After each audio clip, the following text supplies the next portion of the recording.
Good evening and welcome.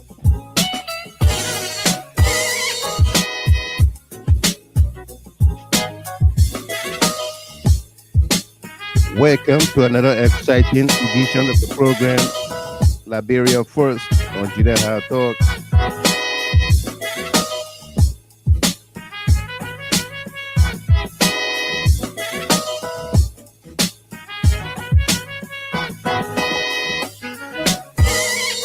Today is Thursday, March the 19th, 2026. We've got a great show for all of us here tonight. And of course, I invite you to invite others.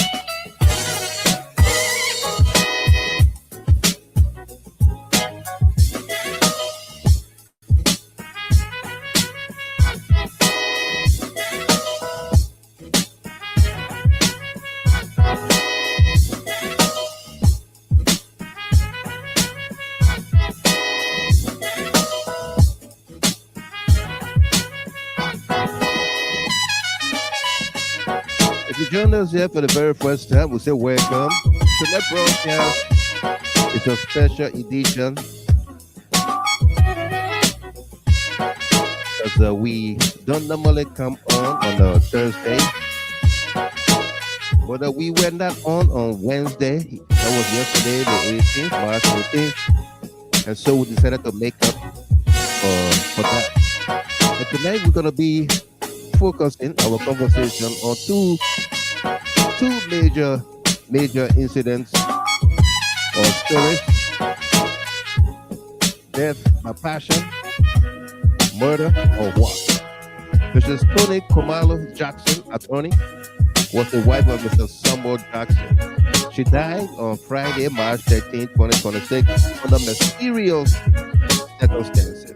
The Liberia National Police wasted no time to launch a homicide investigation.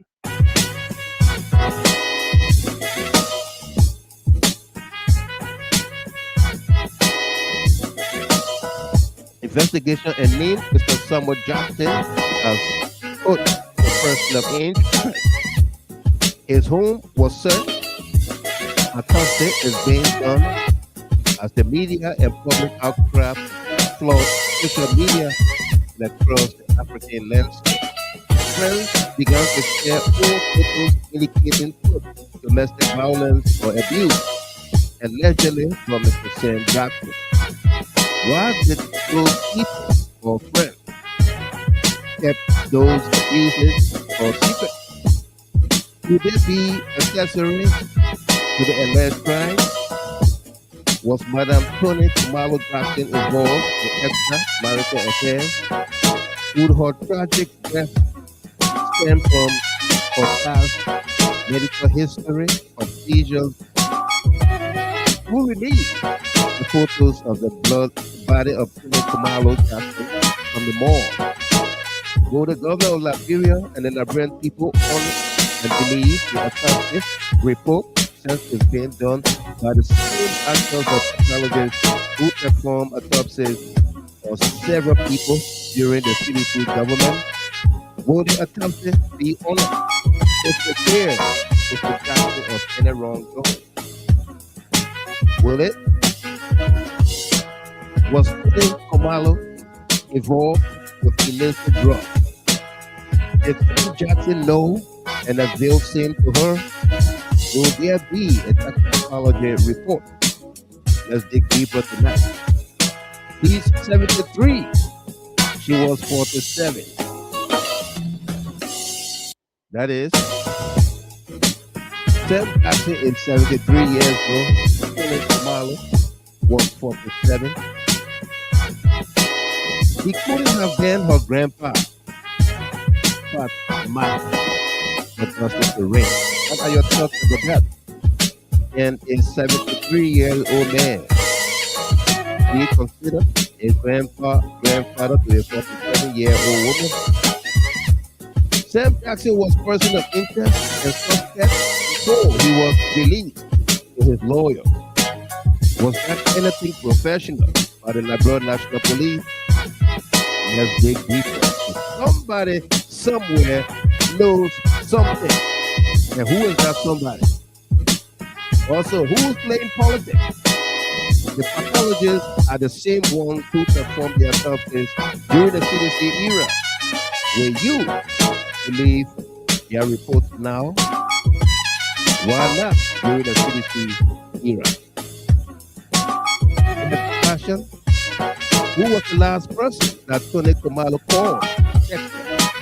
Did she complain about Sam Jackson? Will the Liberia National Police reveal any recent call or call logs, text from her phone? Let's dig deeper. That's our lead story tonight. Also, we're going to dig deeper into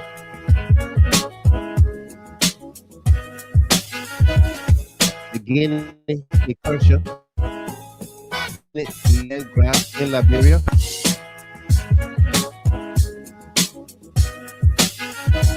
What are the stories surrounding the Guinea land grab in Liberia? Again, if you join us there for the very first time, welcome. We've got a great show for all of us here. Invite someone, like the page, follow the page.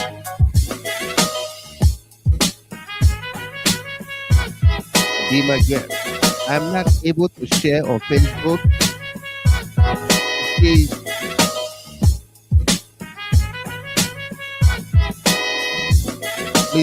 share to the various group pages, Facebook group pages for me.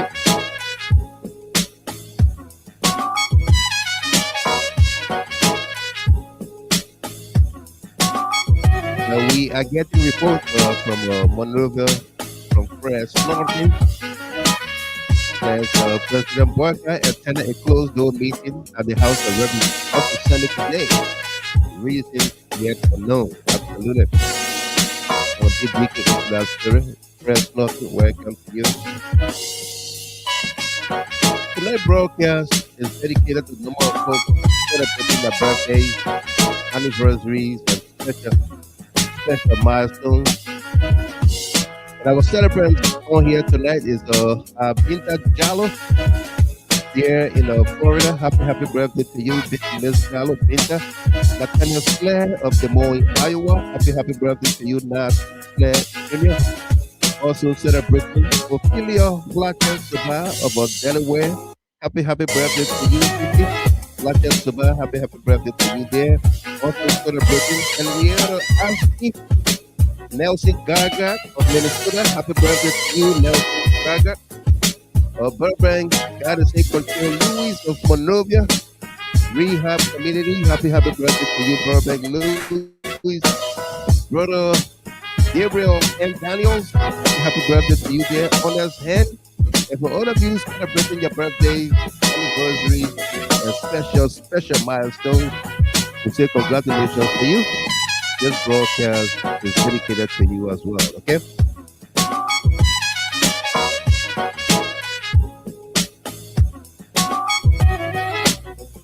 Welcome there, my lovely daughter, Nina Kuya.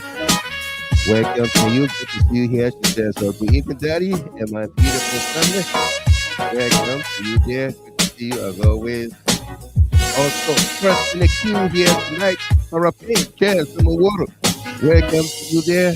There's a good evening, Mr. Gilbert. Good evening to you, Vanessa Ya. Welcome. Good to see you. The lady from Atlanta, Yasta K. Ware.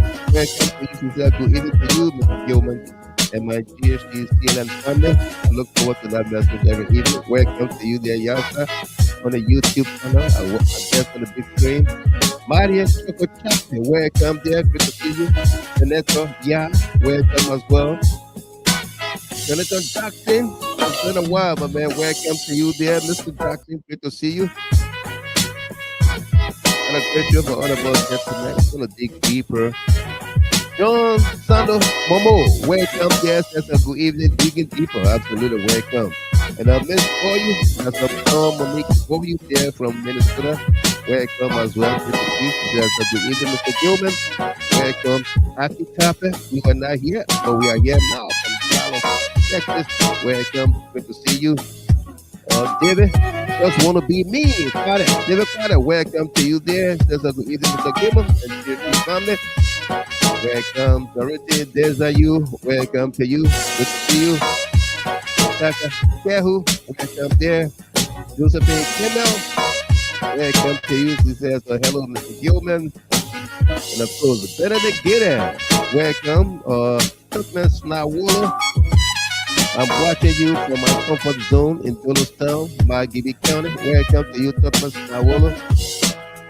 And Nina Kuya said, let me go over YouTube. Yeah, there's one part in that with our brother. Augustus Labla. I'm closely following from Nima County, Liberia. Welcome to you. And Amos Vincent. Amos J. Vincent, that is welcome as well. We got a great show on us here tonight. There's Mr. Gilman. We are here again to talk about the untold truth. This is Sweet Talk and Liberia's Hulubalu. Absolutely. Omali Morris. I'm following from Old Road. Welcome to you there, Omali Morris. Justin Talley. Welcome there from Baltimore, Maryland. Good to see you. Joy, Lomagare Wayne. Hello, Mr. Gilmer and GHT family. Welcome. Mark Clinton. Clay. What up, big man? Welcome there, Mark Clinton. Welcome. Good to see you as always. Ali Bagayoko, the statistician. Good evening, the CEO. Wow, Michael Gilman and my GHT CLN family. Absolutely. Welcome. Welcome there, Lady Otoma. Welcome to you as well, says Mr. Gilman and everyone else. And Agadwa Trent Cole, looking deeper. Welcome, Trent. Good to see you. That's Agadwa Cole. Perry C. Gita, welcome as well. We've got a great show for all of us here tonight. Mustafa Haji from Pastor Town, Pastor Town community. Welcome. Good to see all of you. For all of you, our Muslim brothers and sisters, we say happy Ramadan. Hopefully, Allah have received your prayers, your supplements, and everything, and will bless your soul, bless your heart. Okay? Welcome. If you just joined us here, Julie Z. Kennedy, welcome to you again. Our top story on here tonight that we are bringing for you tonight, Mrs. Kamal Attorney was the wife of Mr. Samuel Jackson. He died on Friday, March 18, 2026, under mysterious circumstances. What led to her death? What led to her death? We are here to dig deeper into that. Okay? Welcome. Our team of hosts, a team of panelists will be joining us here momentarily. So sit back, relax, invite someone, like the page, follow the page, and be my guest.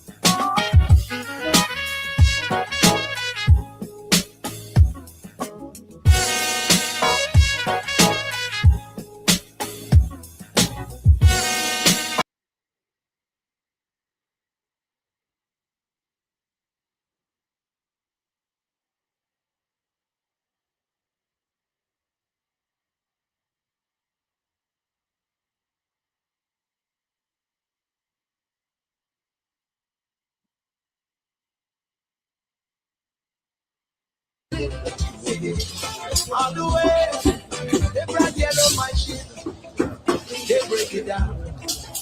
They was clapping their hands, they were stealing things, they was toasting money.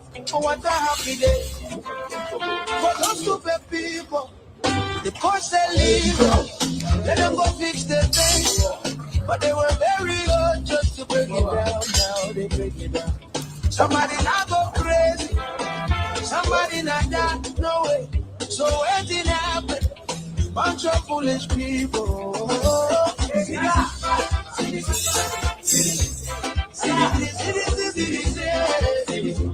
All the way.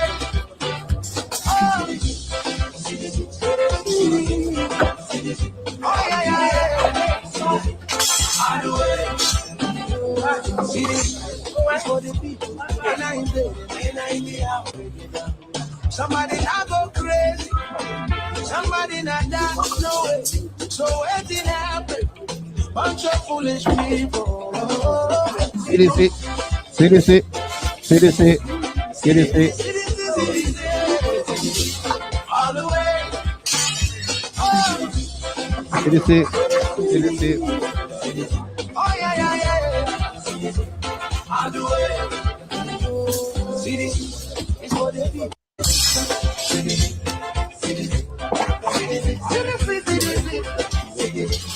All the way. They brought yellow machine. They break it down. They was clapping their hands. They were stealing things. They was causing money. Oh, what a happy day. For those stupid people, the court said leave them. Let them go fix their things. But they were very hard just to break it down. Now they break it down. Somebody not go crazy. Somebody not die. No way. So anything happen. Bunch of foolish people.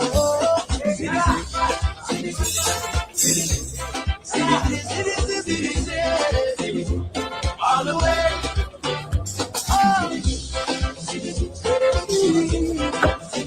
Oh, yeah. All the way. See this?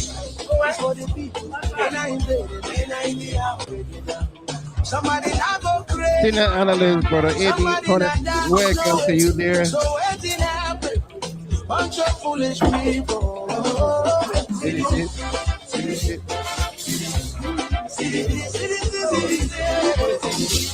All the way. Oh, yeah. All the way.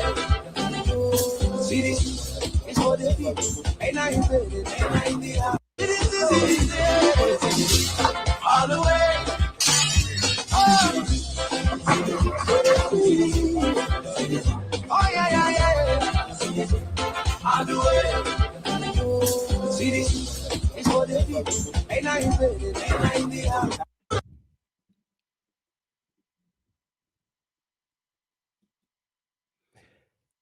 Again, if you just joined us, we say welcome to you. We got a great show for all of us here tonight. So sit back, relax, and enjoy yourselves, okay? It's your fault.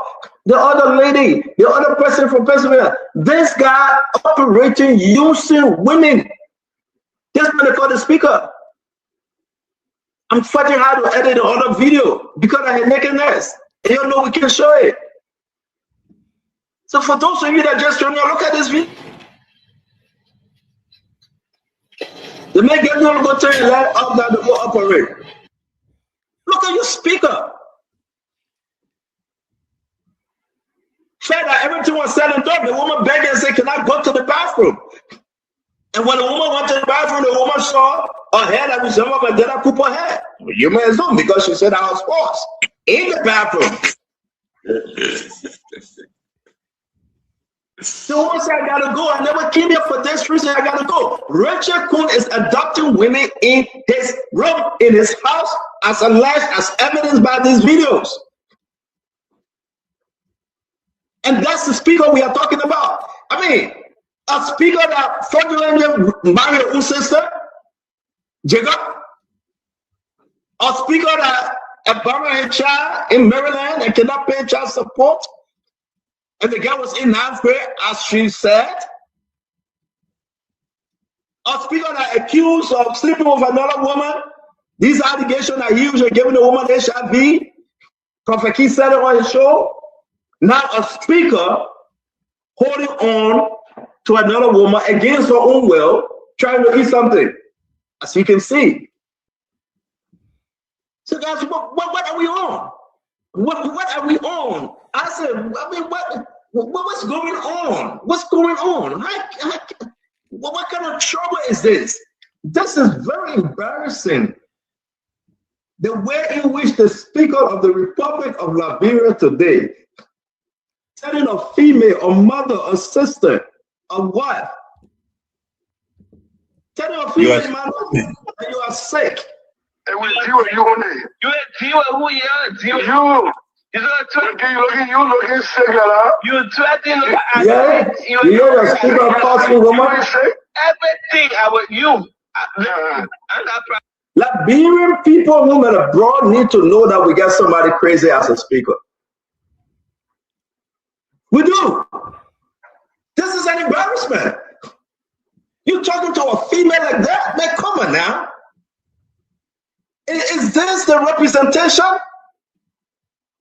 A third man in command? Where will you find such a thing? That man is such a, that's not on the video. That's not on the video.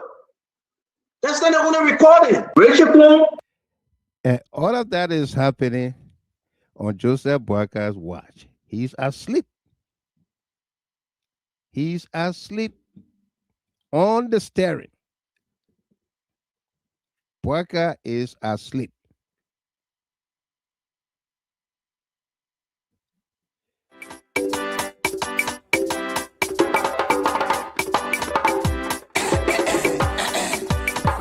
Tally the Bulemo boy alongside Prince Neil Tally on this one. I'm there for you, yeah, yeah. For you, I'm there for you, yeah, yeah. You saw no out for you, you want me for you, yeah, yeah. But I'm there for you, yeah, yeah, yeah, yeah, mama, yeah, yeah. I'm there for you.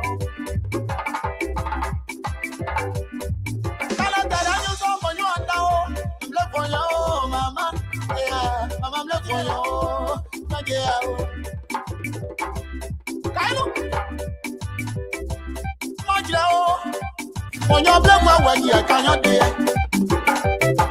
Great Baba, you see away, you can't do away.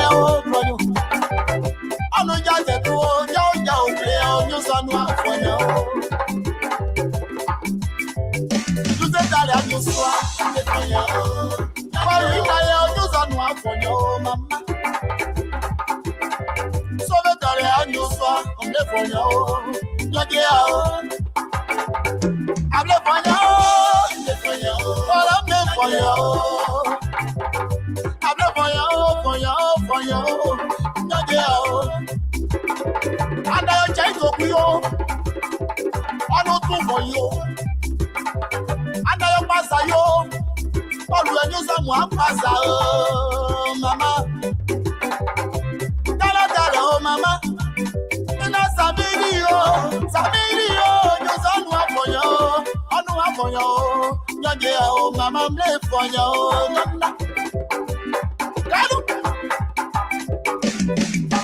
I tell you, you must tell you. Yeah, live for you, papa. Dubama B. Harris. Nicky Me, welcome. Be thankful, Addison, welcome to you. I'm looking for you. I'm looking for you. Mustafa Haji Kane says a happy Eid Mubarak to us. May Allah accept our fast and prayer. Amina.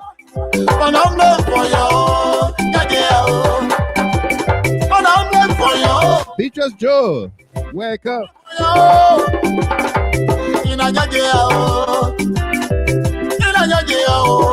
there for you. What's up? Sam Rex, welcome. Now you, I'm tell you, Papa, but we all do some pass out. I'm there for you. Now you. And on Sam Rex said, good evening, Mr. Gilman. I'm on the clock following in my sister's footsteps. Amy Black. No food for lazy man. Yeah. I'm there for you. I'm there for you. I'm there for you. What's up? Joanna Zulu. Wake up.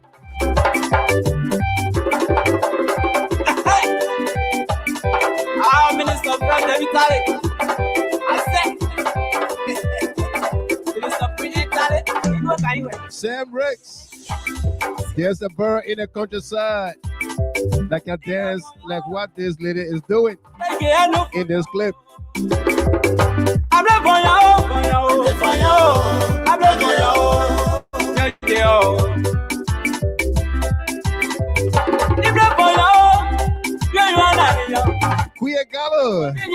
Patricia, welcome to you.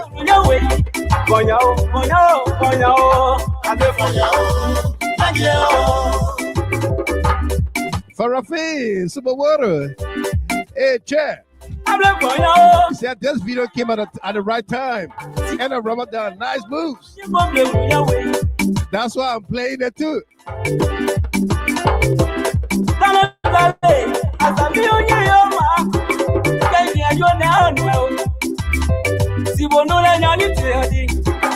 William Saka Davis, welcome.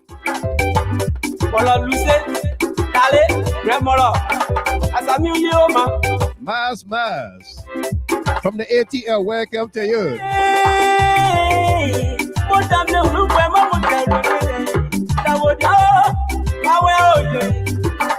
Ali Bagayogo, may the Almighty Allah accept our fast dua supplications.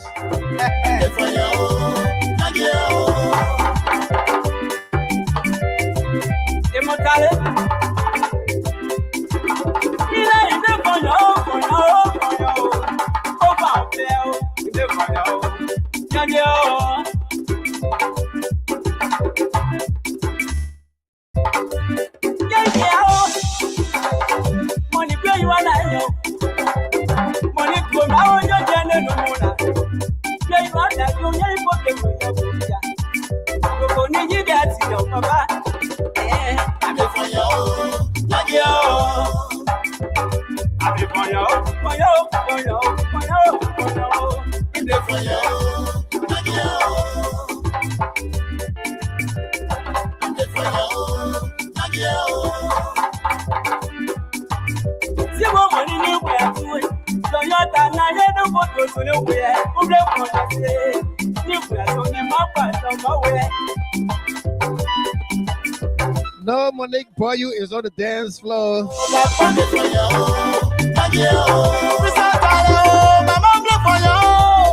Welcome, Miss Boyu.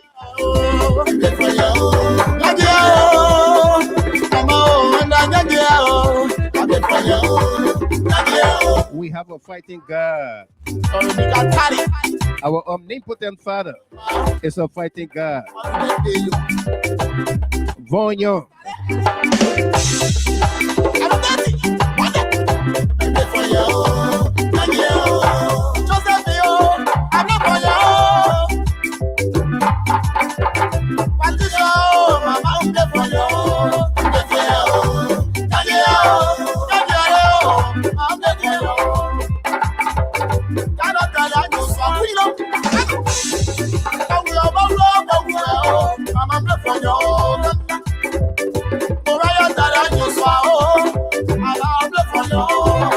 There's a yay boy you Zene from Minnesota. Welcome. Says a good evening, Mr. Gilman, GHT family, and all co-hosts. We are looking forward to another informative conversation tonight.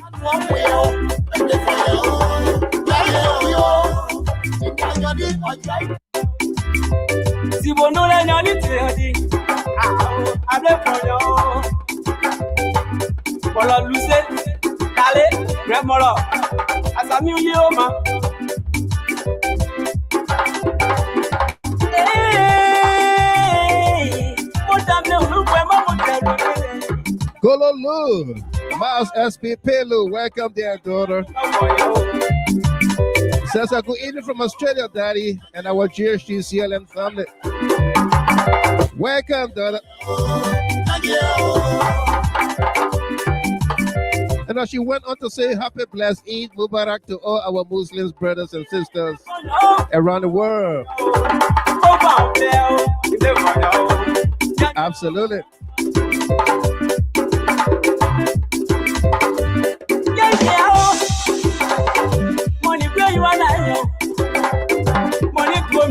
AB, no more 5 o'clock money Kalama in the morning, right?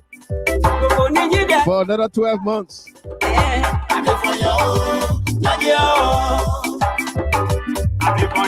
Our God is a fighting God.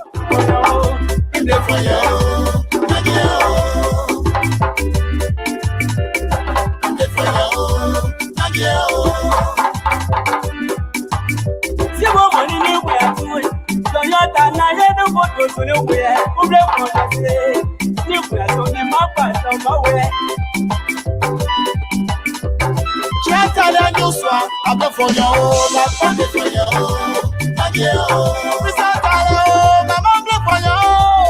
Nyageo, nyageo, ble for your own. Nyageo, mama na nyageo. Again, happy birthday, Binta Jallo, Nathaniel Slair, Ophelia Watson Sabah, Henrietta Askey, Nelson Gargart, Burbank, God is in control, Louis, Gabriel and Daniels, and on his hand. And for all of you celebrating your birthdays, anniversaries, and special milestones, we say congratulations to you.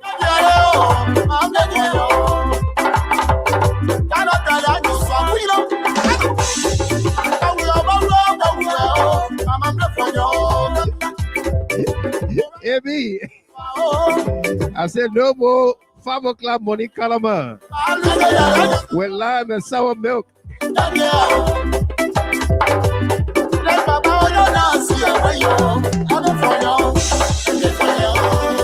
Sophie Blammer, welcome there from Ohio.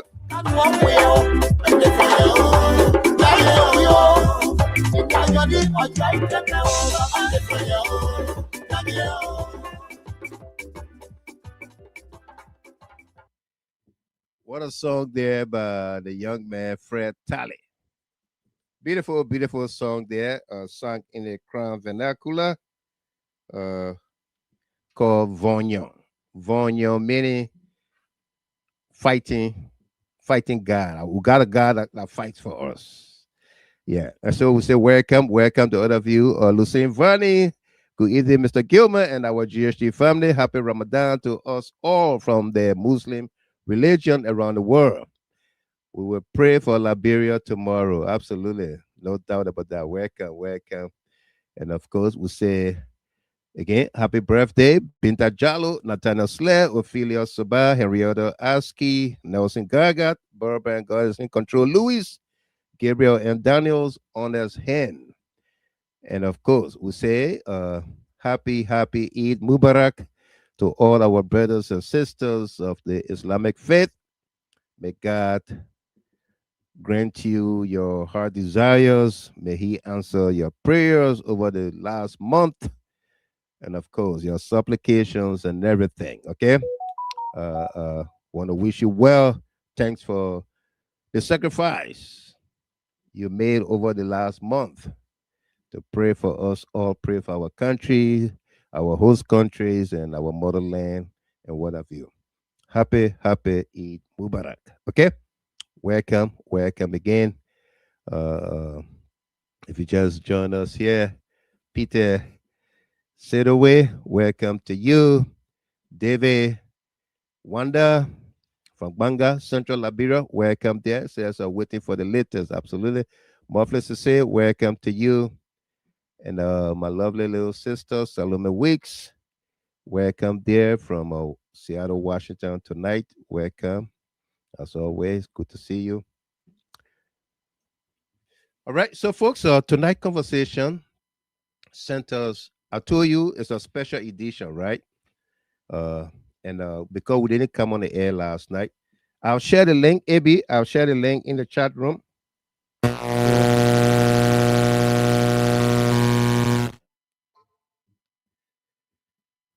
I'll share the link in the chat room.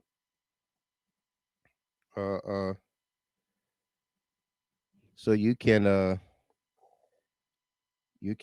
find it there.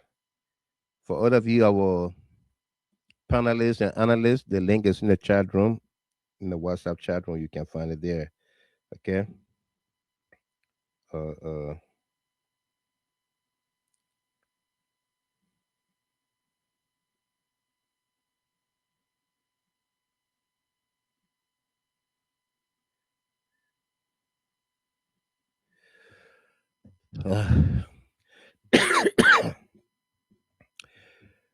Tonight we're going to be discussing again this topic. We're going to delve into it a little bit more tonight. Okay, A lot of new things, developments have come up, and we thought to discuss it with you. Murder or what? Death of passion. Mrs. Tony Komalo Jackson, attorney, was the wife of Mr. Samuel Jackson. She died on Friday, March 13, 2026, under mysterious circumstances.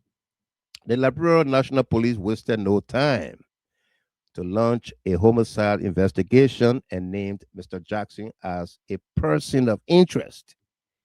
His home was searched, autopsy being done as the media and public outcry flooded social media. Let me add Delano Tamasa to the screen as we go into this. Tamasa, let me say good evening to you. Welcome.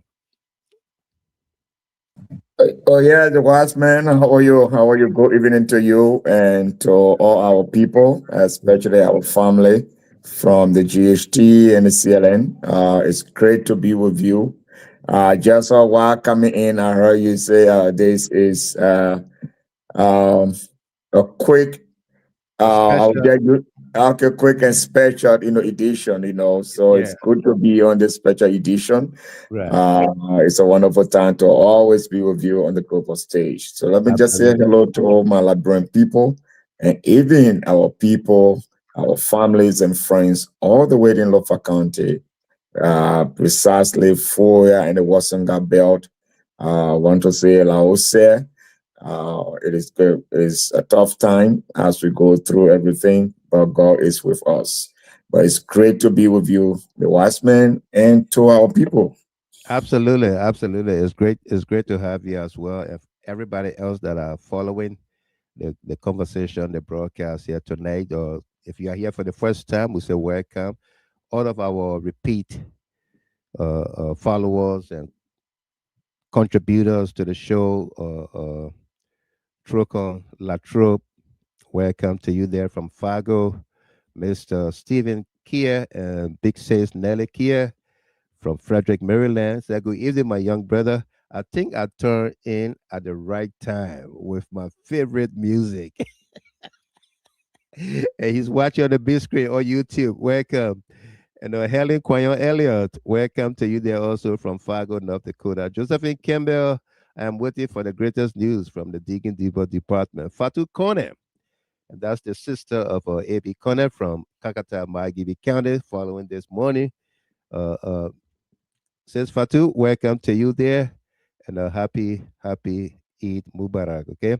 Welcome there. Blue Gria, welcome to you as well. But again, this song speaks volumes for the CDC.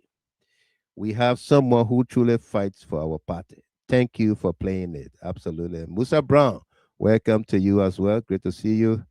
And where ABC, I said, let me take this opportunity to wish all of my fellow Muslims the world over on the occasion of the climax of the holy Ramadan. May the Almighty Allah accept all of our supplications in this holy month. Ameen. Eid Mubarak to all. Absolutely. And Elijah Nepe, welcome there. Say good evening to the Triple D team. I'm following up on this platform from Snowcrest. Snowcrest Place, Atlanta, Georgia. And James John Kakula Sumo, welcome there from Jamestown, North Dakota. The guy who came and the people named their city after him. Came from Liberia, all the way to Lofa County. Uh, And they Re- named Re- the city after him. Ja- James from Jamestown, James from North Jamestown. Dakota. Yeah. North Dakota. And Emmanuel Bro, I guess this evening show promises to be a great one, as always. No doubt. Welcome there. Okay, so I was trying to cap give you, the meat the for the conversation here tonight. Murder or what? Death of passion. Mrs. Tony Komalo Jackson was the wife of Mr. Samuel Jackson. She died on Friday, March 13, 2026, under mysterious circumstances. The Liberia National Police wasted no time to launch a homicide investigation and named Mr. Jackson as a person of interest. His home was searched. Autopsy is being done as the media and public outcry flooded social media and across the African landscape. Friends began to share old photos indicating domestic violence or abuse, allegedly from Mr. Sam Jackson. Why did those people or friends kept those abuses or secrets? Could they be accessories to the alleged crime? Was Madame Tony Komalo Jackson involved in extramarital affairs? Could her tragic death stem from her past medical history of seizures? Who released the photos of the body of Tony Komalo Jackson from the morgue? Will the government of Liberia and the Liberian people honor and believe the autopsy report, since it is being done by the same doctors, pathologists, who perform autopsies on several people during the CDC government? Will the autopsy be honored if it clears Mr. Jackson of any wrongdoings? That is, the report comes back that she died under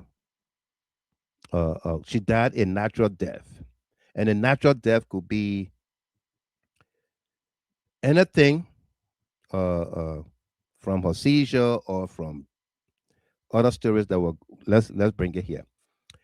Was Tony Komalo involved with illicit drugs? Did Sam Jackson know and avail same to her? Will there be a toxicology report? Okay. If the autopsy shows drugs in her system, which caused her life, that would be on her own. She might have ingested it herself. Did Sam Jackson know that his wife was taking drugs? Did he provide the drugs to her or gave her money to buy those drugs? He's 73 years old. She was 47. He couldn't have been her grandpa. And we brought this in because, Tamasa, if you follow the conversation,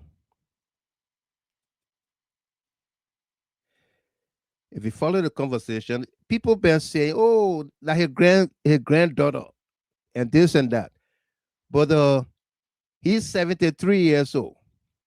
She's 47, going on 48.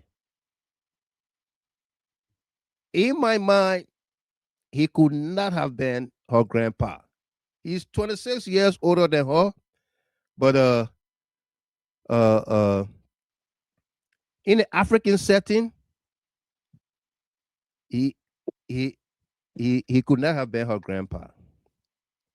When I came to the United States, my first job, I had a 30-year-old girl who was the supervisor in the department, and every evening we go to work, she will be talking about her grandson, her grandbaby.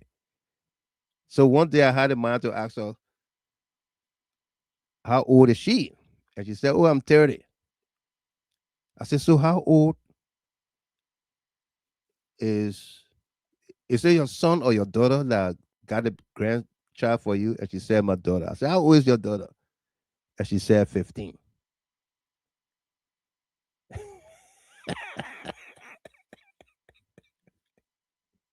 Okay. So he's 73, she's 47, going 48. He could not have been that description does not fit to be her grandpa. Okay. facts matter. We should not, spin the truth or the facts. Sam Jackson was person of interest and suspect before he was released to his lawyers. Was that anything professional by the Liberia National Police?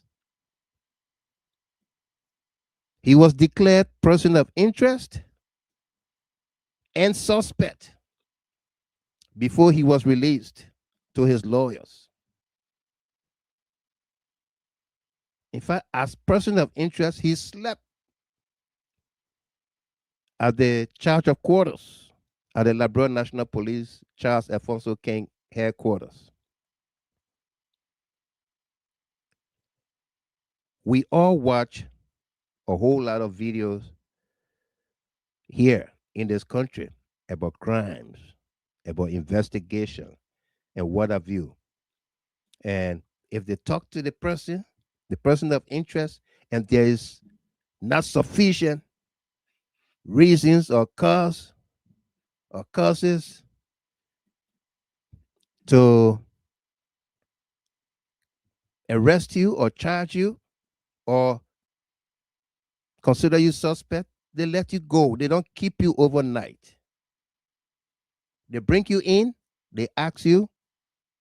If they don't find what they're looking for, they let you go.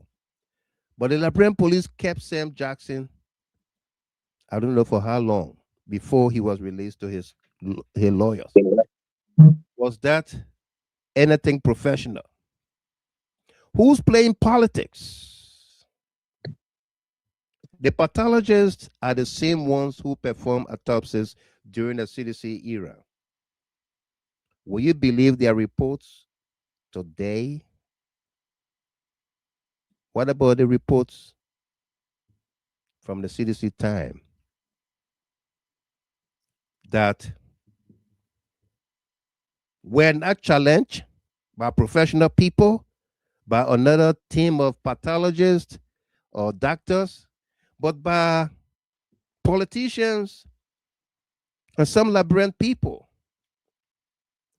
When these very pathologists today put their all on the line, I'm digging deeper into our archive to bring you the videos when these same pathologists challenge, I think it was the story of the late Princess Cooper when it went to the Ministry of Information to provide that report. They said, if anybody came in and said Princess Cooper did not die of tuberculosis aneurysm, TB aneurysm, they can take away their credentials.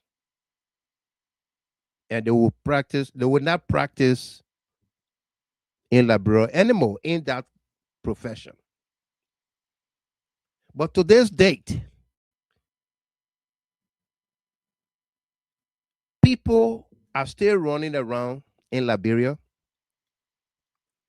and they are commenting on our post and asking, what did you do during the time of the alleged auditor's death? Gifty Lama and Abba Peters and Yensua and the rest of the people. What did you do?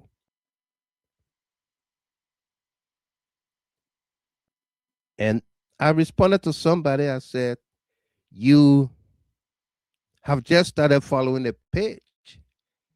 If you ask, what did we do? Then you don't know what we did. Absolutely. Yeah. Because we went to the extent, especially during the Shalom Musu murder case.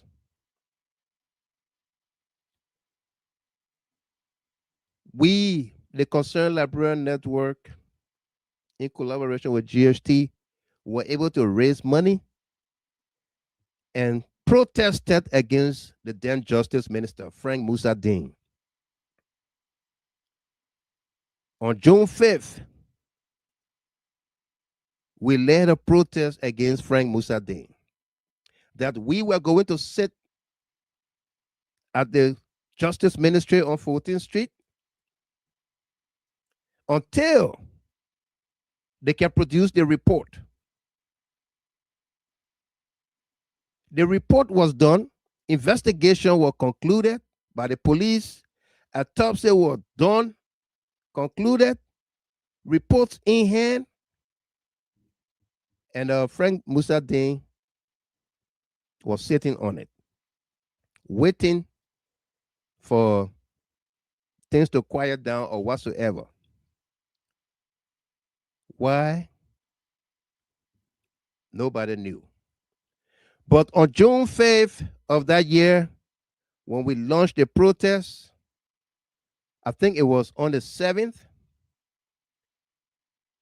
2 days after, Frank Musadin convened and they presented a report. They presented a report, and Gloria Musu's cat and her family were arrested.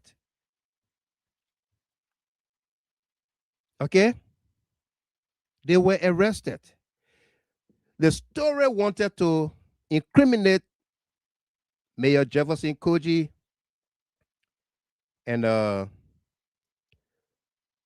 Vanny Teller from City Hall. Okay? Because we had one deadbeat dad, Jerome Verdier, in Ohio at the time, who went on Spoon Network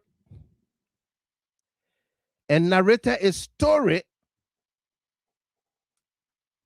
as if to say he was present in a house in that fortress of Gloria Mususcat in Broadville. That Jefferson Koji was the mastermind, and he sent Vanny Teller into the house, and Vanny Teller entered the house naked, and he killed the little girl. He had gone there to kill Gloria Mususcat, and the little girl intercepted him. Okay? We follow that story to the letter.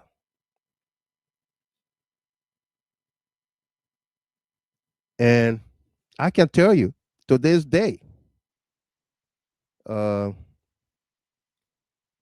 probably told you that before, but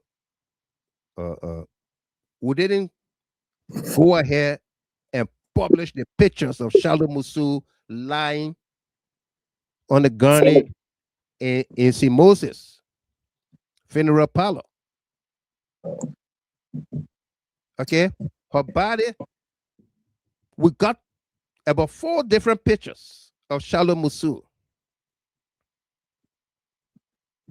with the stab wounds and everything visible, but we did not share it with one person. Our contact in Monrovia at the time sent those pictures to us. When they were moving Shalom Musu body from Monrovia to Banga and back, we kept reporting on it. Okay? Because we wanted to know who we were dealing with and whether the information we were getting was authentic. So we requested for those pictures. And because they saw the mobilization we were making to protest against the then Justice Minister, who refused to attend 2 news conferences at the Ministry of Information to speak on this issue, the IG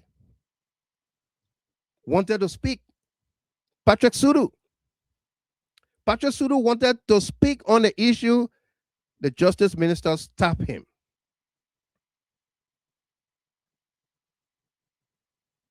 The Justice Minister stopped him. Okay, but today we are witnessing a different scenario. We are witnessing the Inspector General of Police and his team rushing with this investigation. That's why we asked today, will there be toxicology report? Because we know toxicology report does not happen within 72 hours. No, you cannot get toxicology report within 72 hours. Not even in this great country, the United States of America.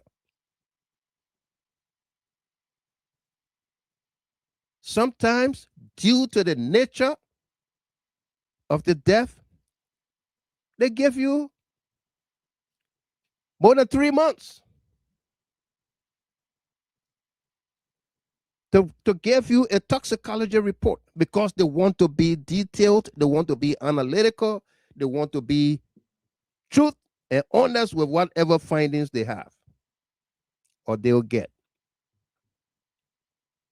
But we have everybody that has a cell phone that can speak very good English,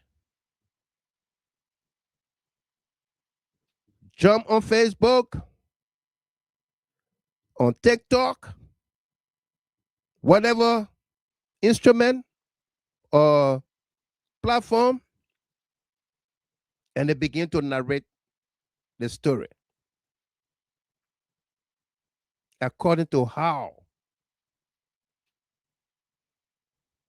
they feel they should do that. Whether it's prejudiced, whether they are speaking from the position of hate or honesty or whatever. Because Sam Jackson had a loud mouth. He insulted people. He will insult you and all of that.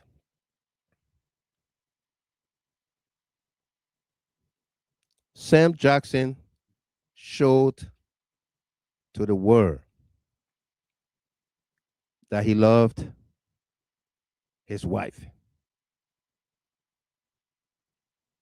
How he met her, how they got together, whether he told her he had 2 jets and a helicopter, or the Capitol building was his father's land or father's house, and the government was renting it, or the executive mansion belonged to his family, and all of that. Whether whatsoever Sam Jackson might have told her, and she followed him to Liberia, to the United States, to Europe, everywhere around the world. She didn't see the luxury. She didn't see that. And I believe she didn't ask him, where are your private jets? Why are we getting on SM Brussels? Or why are we getting on Kenya Airways? Where's your pilot? I believe she didn't ask him that, because none of those happened.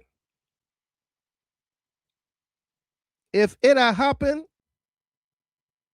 all of those messages that have been put on social media, allegedly from her phone, they would have had something in there to say, ever since I followed him to Liberia, even to the States, if I thought Liberia is not safe to keep a private jet, we have not raided one yet. She would have had those messages sent to somebody, but we don't have any. We don't have any. Tamasa, anything you want to come in, you can, okay? Yeah. I was talking to somebody, and they said, Mr. Gilman, if their body could talk. So I said, no, don't say that. Dead body do talk. They tell their own story. And that story that they tell is how did they die? Dead bodies do talk. They tell their own stories. And those stories, or that story, is how did they die? What caused them to die? And we can only find out those things. How did they die? What caused them to die? From the autopsy, from the toxicology, from the histology, and every other J around the investigation of a dead body to determine the cause of death.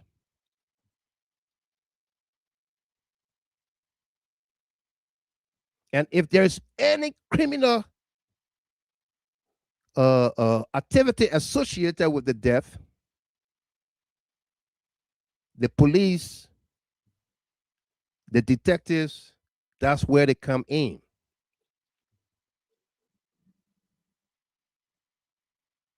That's where they come in. But what did we see from the onset of this death? Just like the Capitol building, the December 18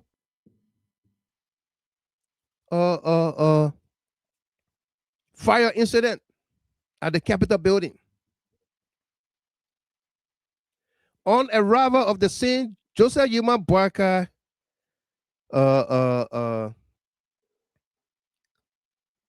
knew the culprits right away. He knew the culprits, hooligans, gangsters.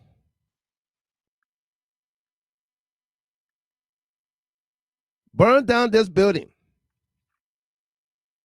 without,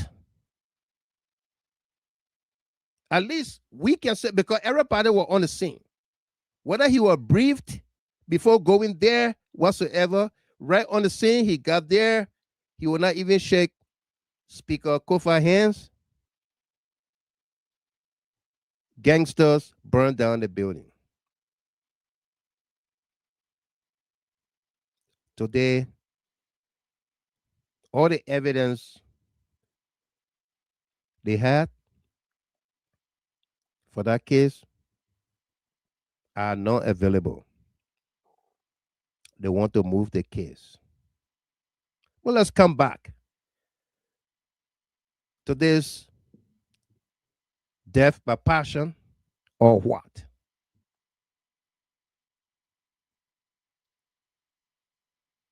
Before Sam Jackson will finish or take his last swallow of that basa fufu and soup, he was considered a person of interest.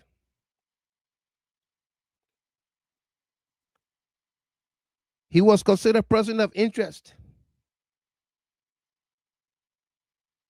Before he was called for water, he is suspect.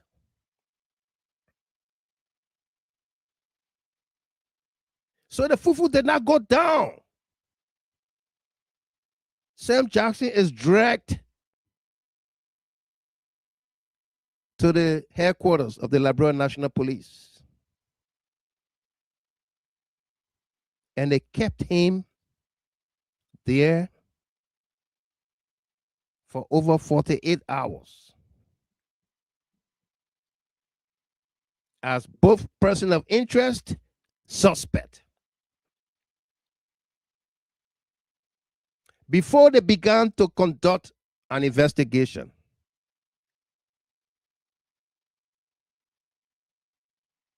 they had him somewhat arrested before they would get the search warrant. They kept him at the police station before they got the search warrant. Then they took him back to the house to do the search.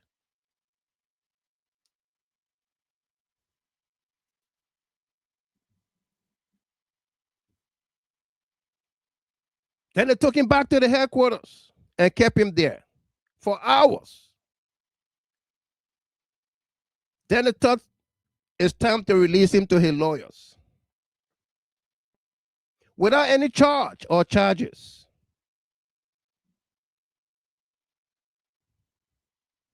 Where is the professionalism? Where is the professionalism by the Liberia National Police?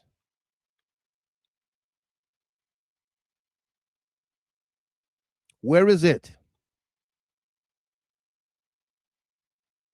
A phone call from a Rufus Berry, followed by screenshots of text messages, WhatsApp text messages, will sway the whole investigation.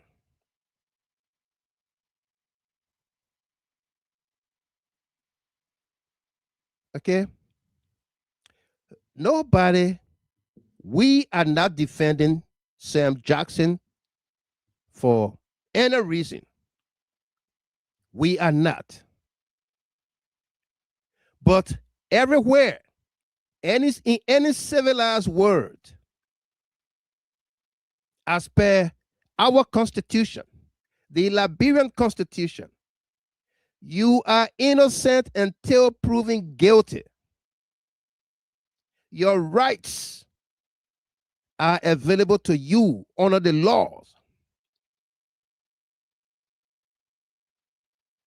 You are innocent until proven guilty. But what has happened to Sam Jackson is he's guilty until he can prove innocent.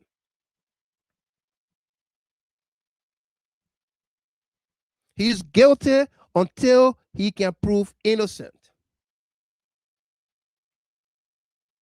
So where are we? There's so many stories people are running with. All of those text messages, WhatsApp text messages,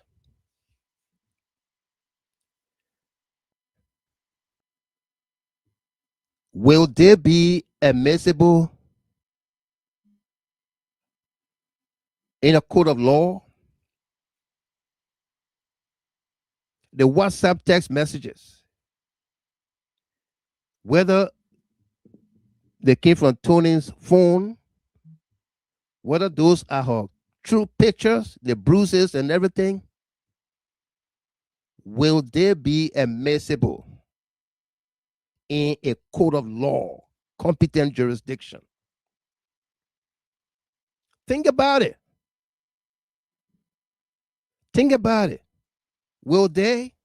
Are there any new text besides those from 2023 shared by Rufus Berry to the IG Gregory Coleman? He placed a call to Gregory Coleman.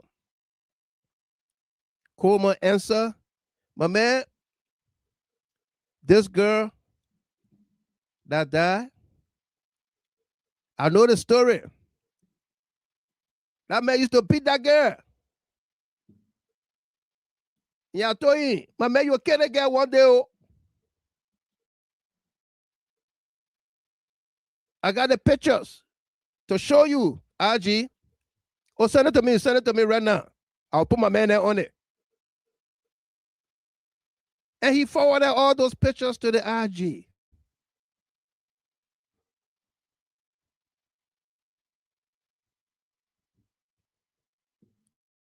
Who got it from the IG to hit social media? Did the IG give it to the LNP police media team? Did he call his boys in the media landscape to say, my man, y'all got to run with this stuff? We want this narrative out there. Tamasa, why are you laughing? Eh? Is that what he did? Go ahead. I see you laughing. No. I'm just following. I'm following the conversation. Okay. And then also, the boys talk. From those that are involved. So it just. I mean, it just making things a little bit, confusing. Right. And I believe, as you said it, there are a lot of factors, to make things more serious and authentic. There are a lot of factors that they need to put on the table. But the channel and the procedure currently that they are following and that they have started with, it undermines, a lot of procedure into this matter. Right. And as you said it, the Liberian Constitution and the laws of our land make it very clear that a man will always be innocent before proven guilty. Until proven guilty. Until being proven guilty. Correct. But they have already, prejudged the case, and they have created a situation and it's already been guilty. And then they want to see whether now he can be acquitted. Yeah. And be innocent. So it just too much, in this case, And as you said it, there are a lot of angles, everybody looking at with. But I think we all are on the same path. The first thing first, we want justice, impartial justice in this matter, that the truth should be told. We don't want no manipulation into this matter. No. We want honesty, sincerity. Even those that have come in, those institutions that are coming, we are also calling for an independent institution to come to do some investigation. Right. Because we believe that the current procedure, being carried on by the Liberian government and the Liberian National Police, we believe they have been compromised in one way or the other. Right. And the procedure is not moving in the best way. So as you go through navigating it, I just laughing in, but I think you're going through it, and Liberians, those in the diaspora in Liberia are following, they are listening. And I'm sitting tight and ready to just follow through as well and listen. No doubt. Thank you. Okay. Thank you, Tamasa, senior analyst. All right. So those text messages from 2023, WhatsApp messages, can they be admissible in court to say, yes, these messages came from, first you got to prove that it came from her phone. Okay? And that account is real. And then Rufus Berry will answer to the questions, or some questions. When she sent you these messages, what did you do? Did you talk to Sam Jackson? Did you warn him? Did you caution him? And what did Sam Jackson say to you? And after the 2023 messages, did you receive additional messages, 24, 25, 26, from this young lady complaining that Sam Jackson was at it again, beating on her? Did you? Where are those from 2024, 25, 26? Okay? Forget about Rufus Berry. But who was the last person that Tony Khumalo called or texted? The Liberia National Police got her cell phone. They got her cell phone. Will they maintain everything that's in that phone and don't delete anything? And I'm saying don't delete anything for the obvious reasons. People are saying that she was involved in extramarital affairs with some higher ups, with some powers.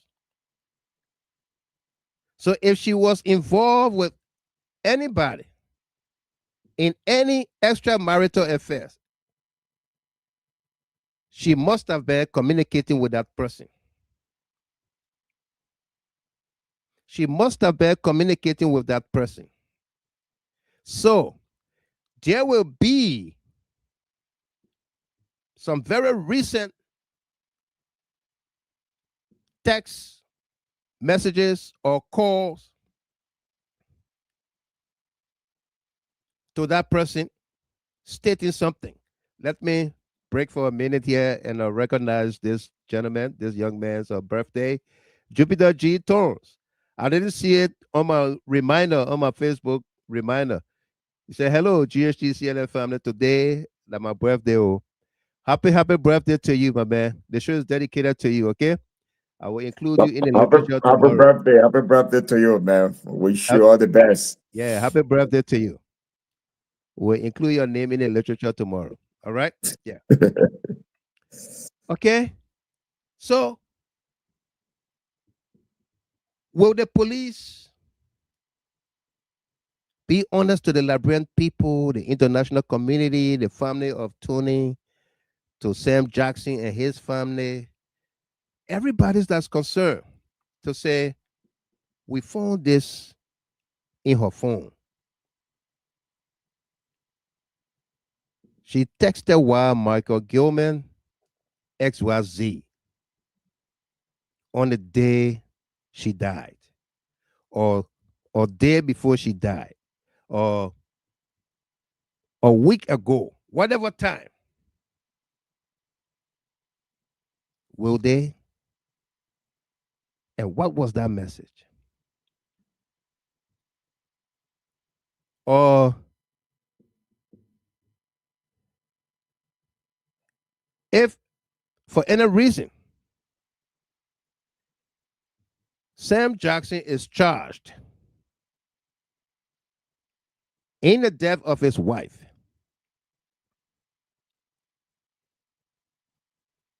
will Sam Jackson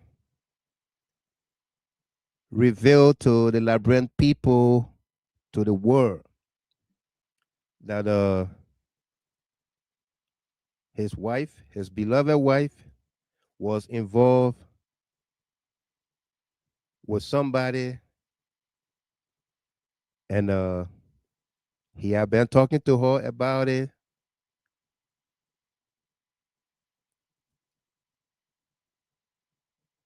and he suspects there were messages in her phone or calls to this person and blah blah blah.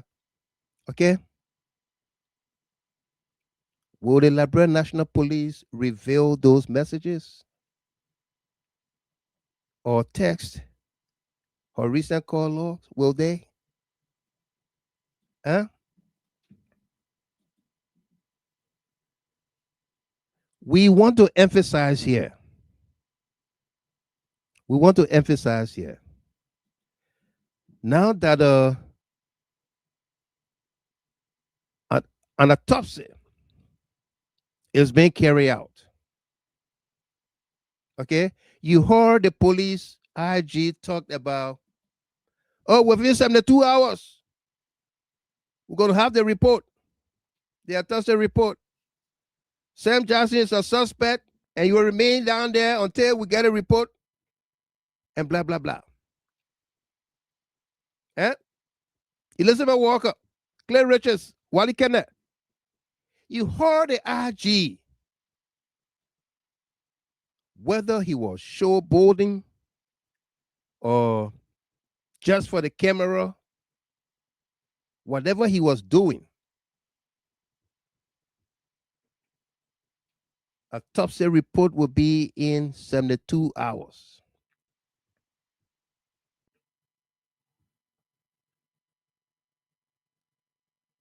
The cameras are everywhere at St. Moses, talking to the doctors, the pathologists, and wanting to find out what have they found out right away. Not allowing the people to do their work. And the police, the head of the police, is rushing with 72 hours.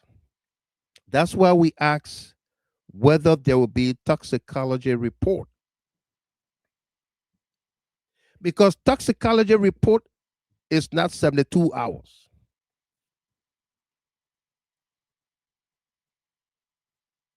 It could be 3 months.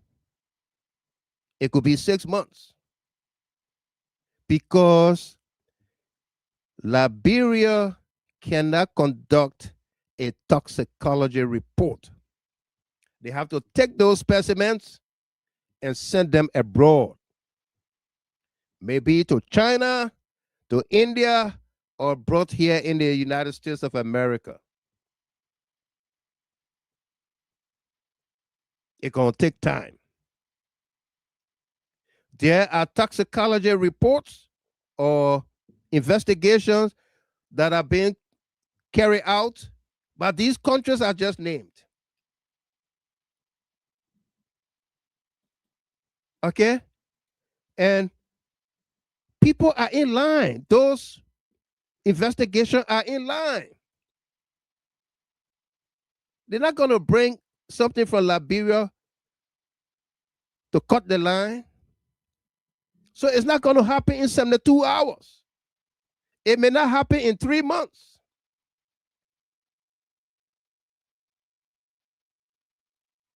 These are the hard facts that people with cell phones and can do Facebook Live are not telling you, the Liberian people. All because Sam Johnson got big mouth.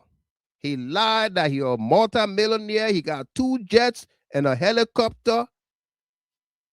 He got a cocoa mine and coffee farm and diamond mine and what have you.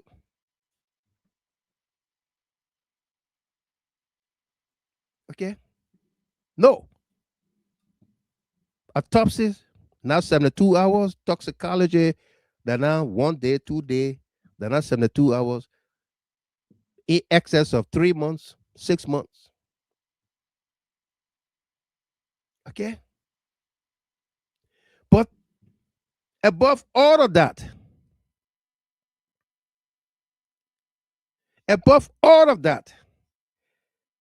these doctors that are performing the autopsies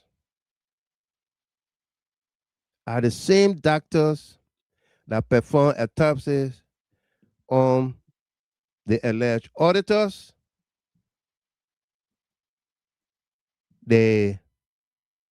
all the alleged mysterious deaths during the CDC era are the same doctors.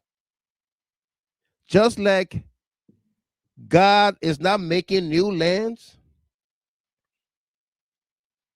Since George Weah time, we haven't had new pathologists.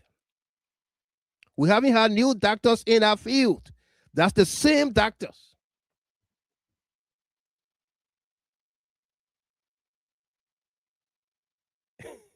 Okay?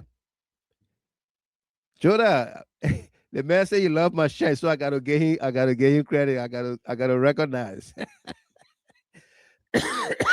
Oh, that's the lady. Sorry, Judah.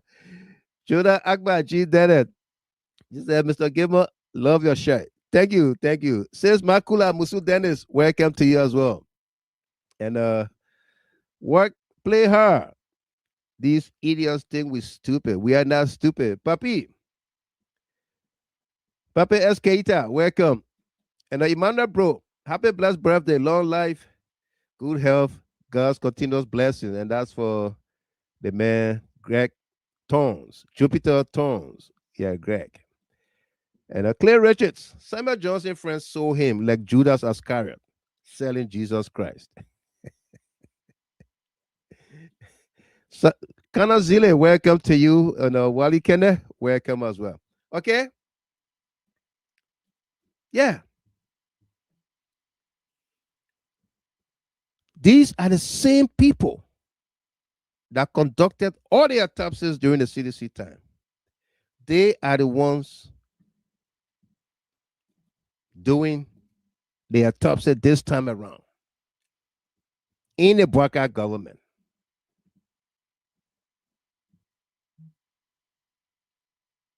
Okay? They are the one.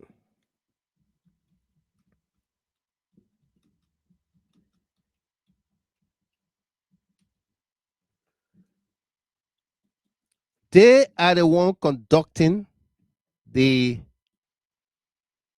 autopsy. Will this government that were in opposition during the CDC government that led protests against the government for those deaths, that said, no, we don't believe these reports. This government and some of the Liberian people that did not believe these pathologists that are conducting the autopsy today, they didn't believe them then. Will they believe them now? Will they?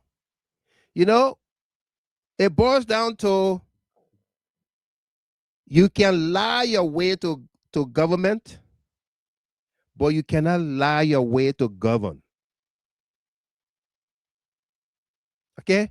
You can lie your way for the people to elect you, but to govern is the bread and butter issue.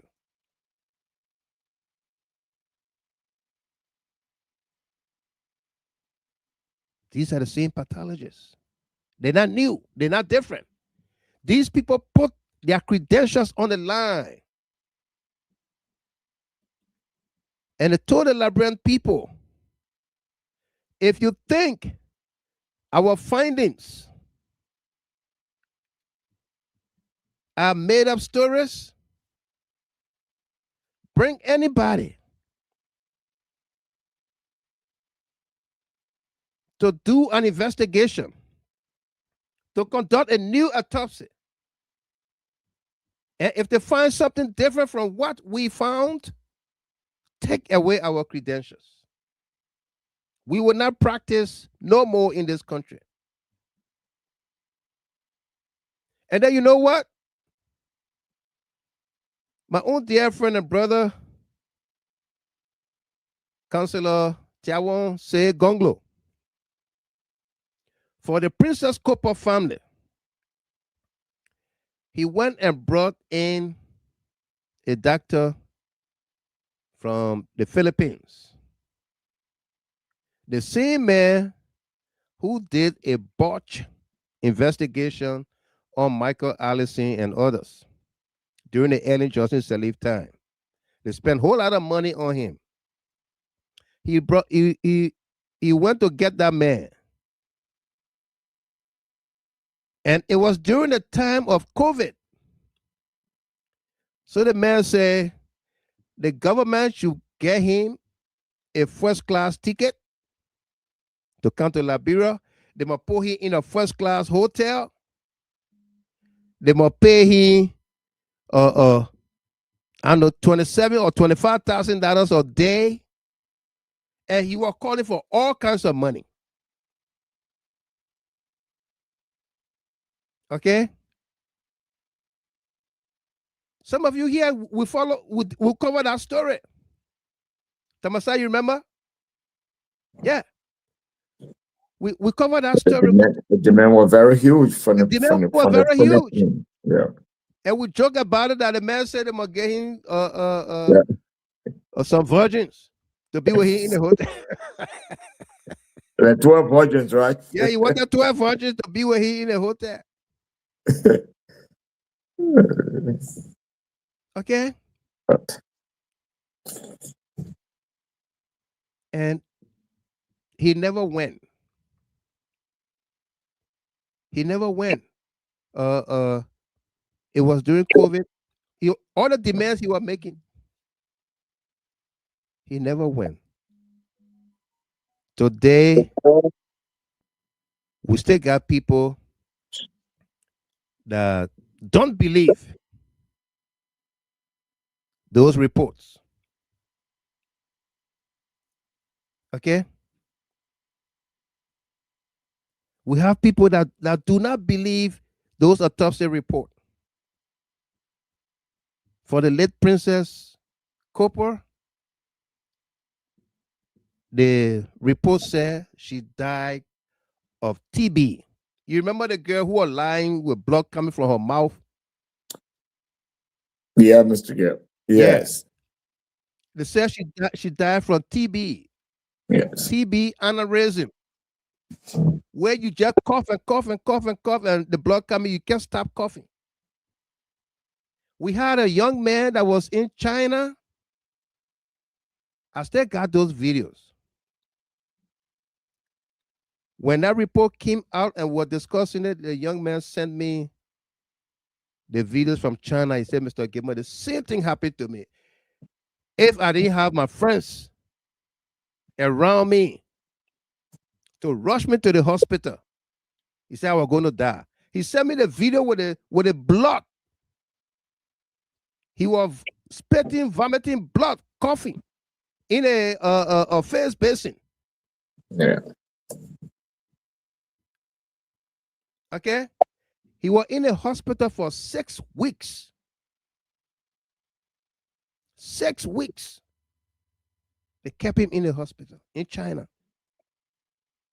These are the same people that are conducting the autopsy.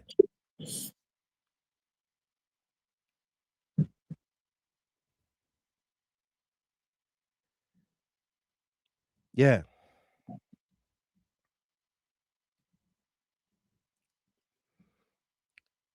These are the same people. Okay? That are leading the investigation, the autopsy. All right? We talked to you about Sam Jackson was a person of interest, suspect, before he was released to his lawyers. Okay? Go look at your TV tonight and follow these crime shows. Investigation, Discovery, Forensic File, all of them that talk about especially murder, kidnapping, or whatsoever.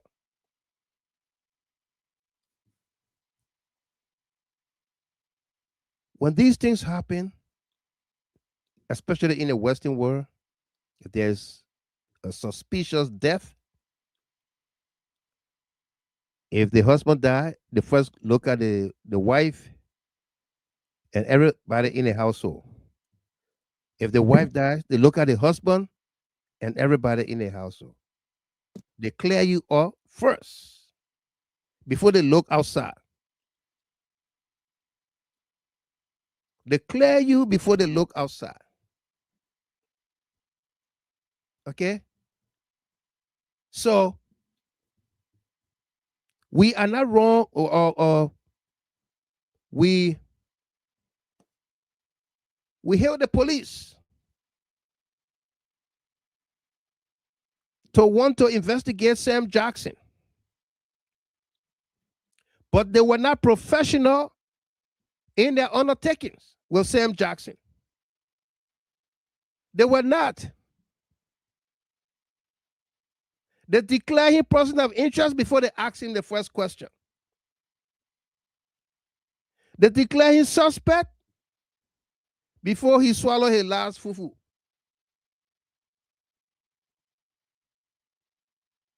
Okay? And then on that fufu thing, I saw people talking about he well jet da and he eating a big bowl of fufu. It was a good. It well jet da. It well jet da and he eating a big bowl of fufu. Alrighty too. Yeah. When we're talking about why the man didn't wait for 1 or 2 or 3 days, but the man had a big fufu with a lot of meat and chicken. So I said, how can I explain that? If somebody's eating, I mean, why you want me to say that? But this man and this woman lived their life on Facebook.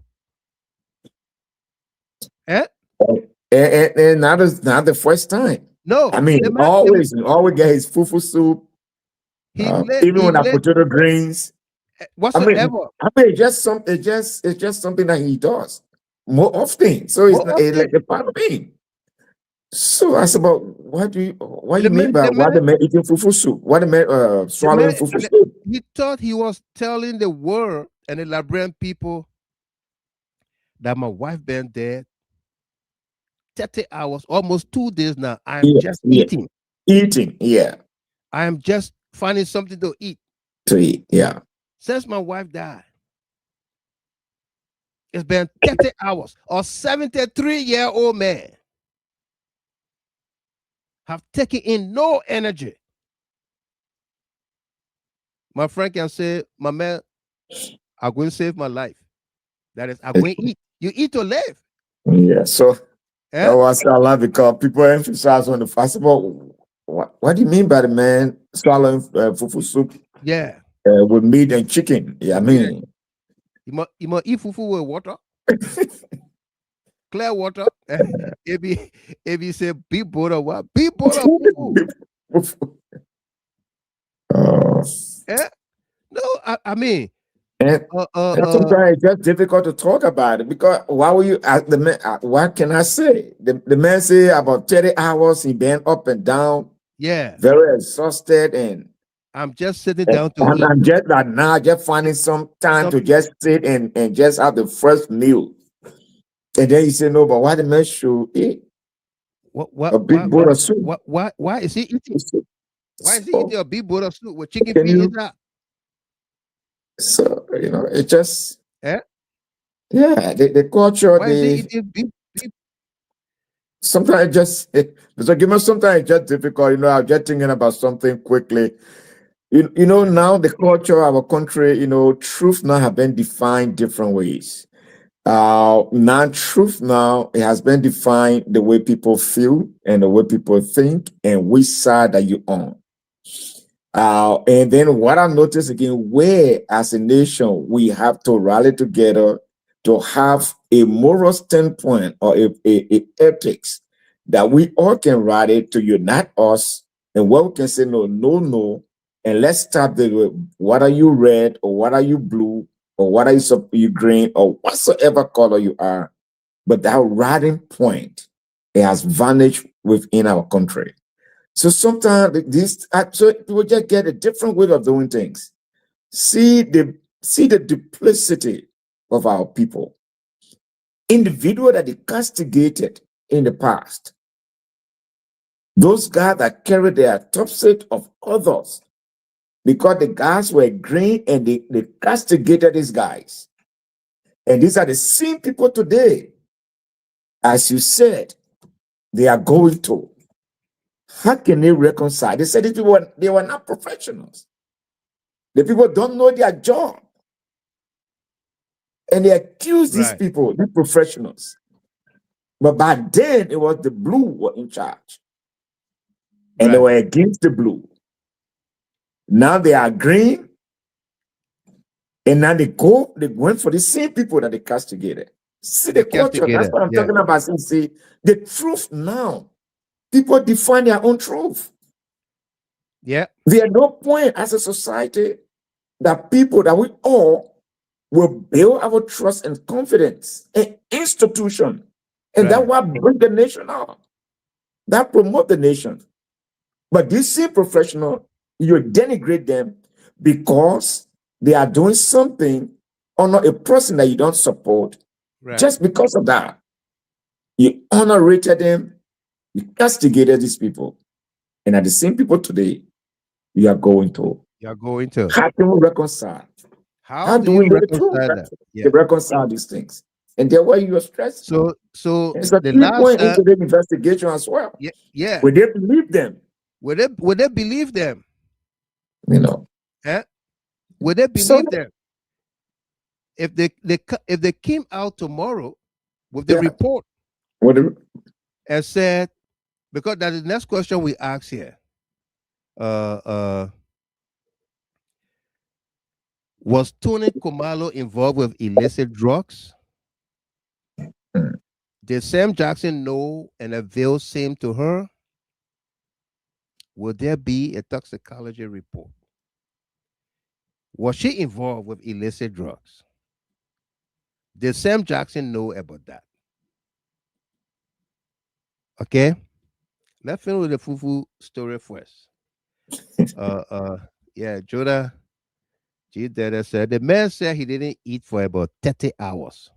Yes. So he was hungry. Liberians have issues with everything.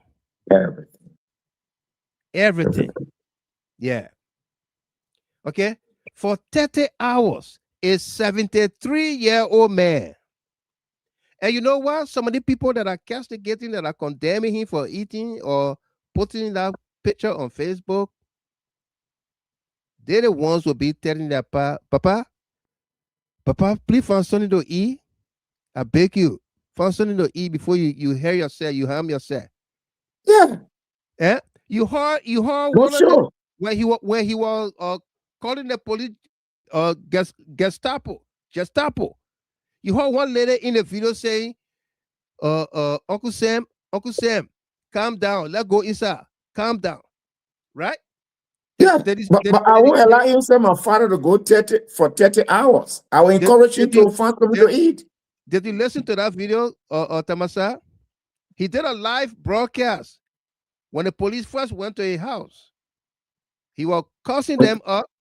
Yes. And then, or later in the camera, you could hear her voice calling on him, Uncle Sam, forget it. Let's go inside. I mean, calm down. Don't let your pressure go up. Blah blah blah. That the same people who, the one that are castigating him for the beef fufu soup, will be the same one who will be telling their own 73-year-old, 80-year-old pa, say, pa, forget it. Can't go find something to eat. He said yesterday you won't eat nothing yet. Almost 2 days now. You got to eat so that you will be able to go through this thing. And he came out and said, since my wife died, I'm just eating. Since my wife died, almost 2 days. And you don't give the 73-year-old man any credit, but you bash him.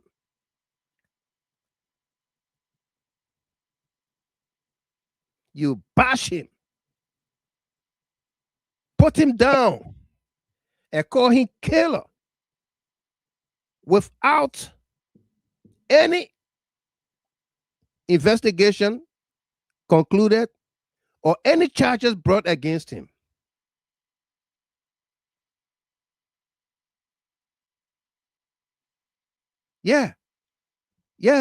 Miles SP, and he's on medication as well. Absolutely. No, let's be realistic, folks. Even some of you who don't like the for you don't like me or what we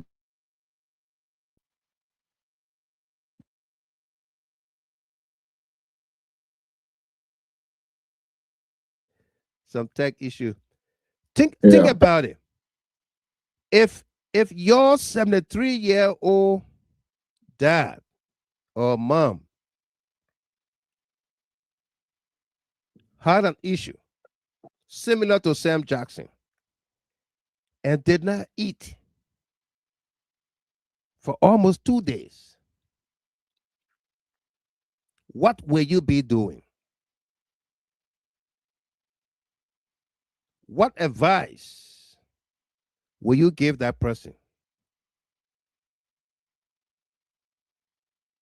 If you say you got issue with Sam Jackson taking a picture or somebody taking his picture and he put it up to say, says my wife that I'm just eating. Okay. You may probably have some reason there. But that's the same Sam Jackson who will go and write on Facebook and say, my wife died and here are the funeral arrangement. Okay. If she had died in car accident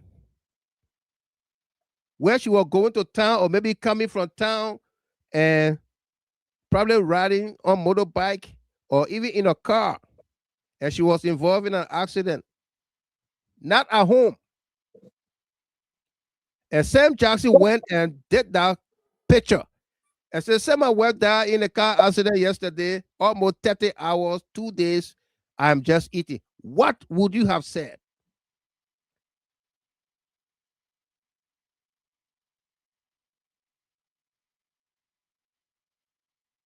What would you have said?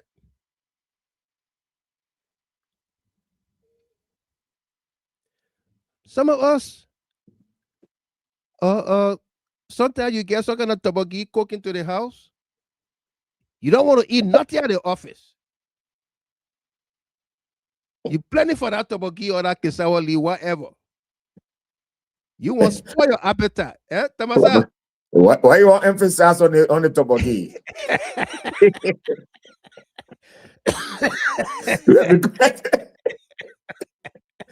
You want to put no one in trouble to cook toboggi tomorrow?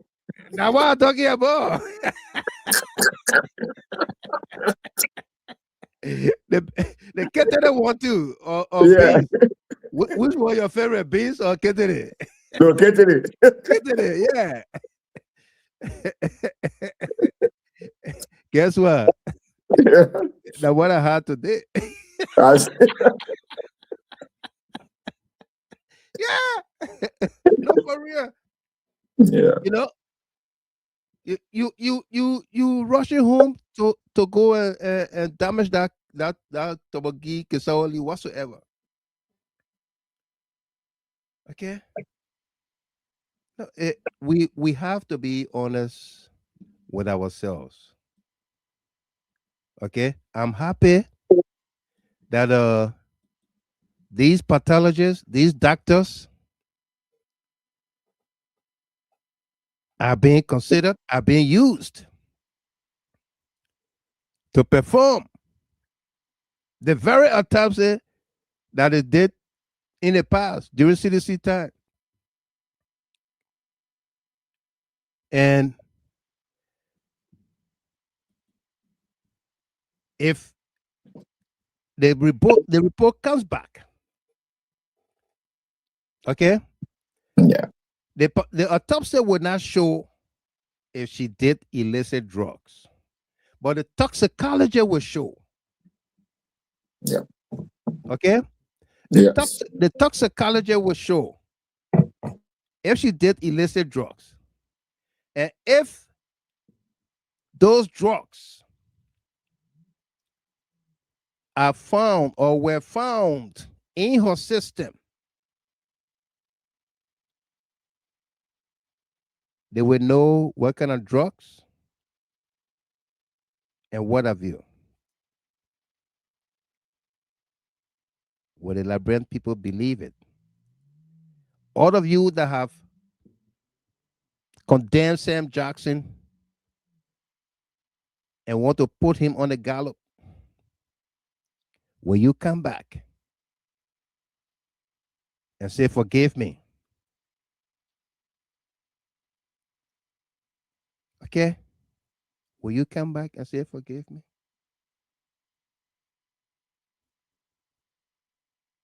Will you? It's a difficult thing to lose a loved one, a family, what have you.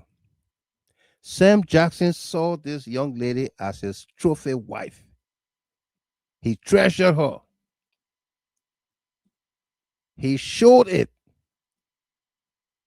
She herself had love for Sam Jackson. I had dinner with them twice in Monrovia, 2 separate locations. Lively person. Okay? But we are all humans.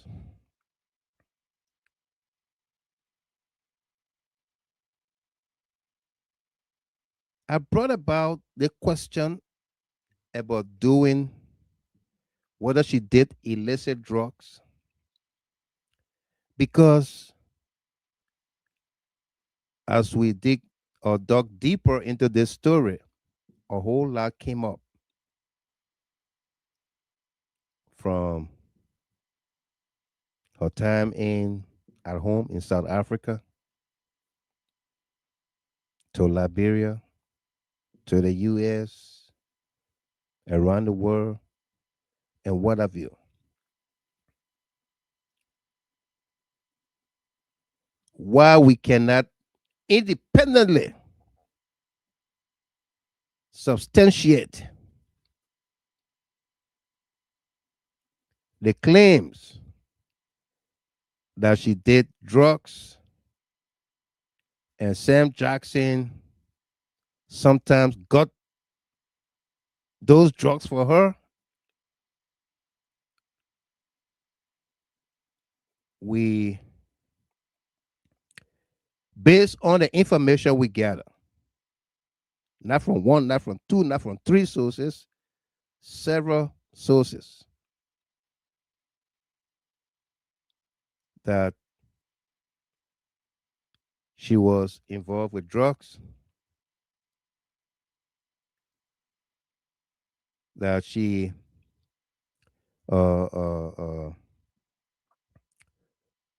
was what is the name? She had an eating disorder, like what? Anorexia, where she will either drink liquor, take drugs, and don't eat. Okay? The Jackson family, before we open up the telephone lines, and Tamasa gonna come in, then we'll open up the telephone lines. The Jackson family put up a statement.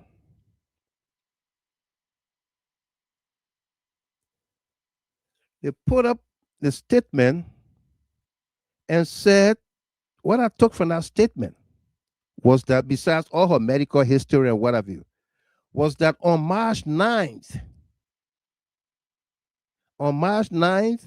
she had an incident at the house on the old road, and that she refused to go to the hospital. That there was an incident, one of those episodes, whether it was a seizure or whatsoever, but she refused to go to the hospital. March 9th. Days later, March 13th, Sam Jackson returned home and met his wife in a room, unconscious, semi-conscious. got her to the hospital. She's dead. Okay? The picture we saw, as per the police spokesman, Sam Collins, on day one, he said there was a deep laceration on the crown of her head. A deep laceration on the crown of her head. Sam Jackson said he was gone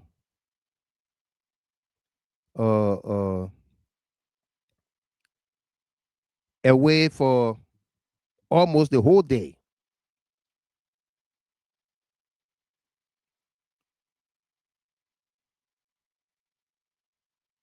What caused that laceration?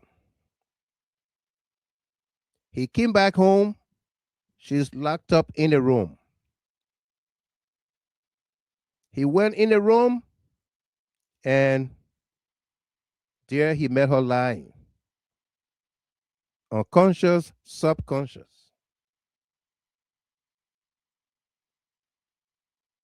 What caused the laceration? Did it happen while he was gone? If it happened while he was gone, how long?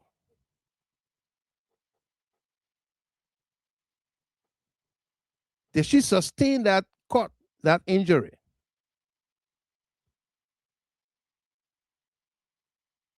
How long? 4 hours, 5 hours, 6 hours, 8 hours?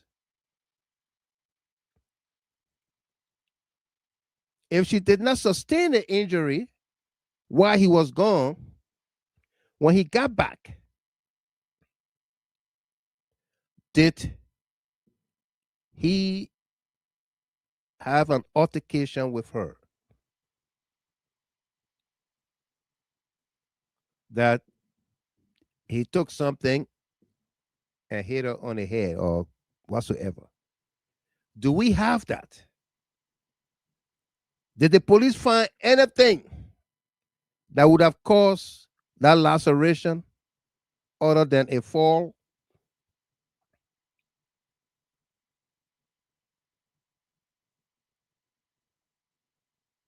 And these are the questions that we all must answer.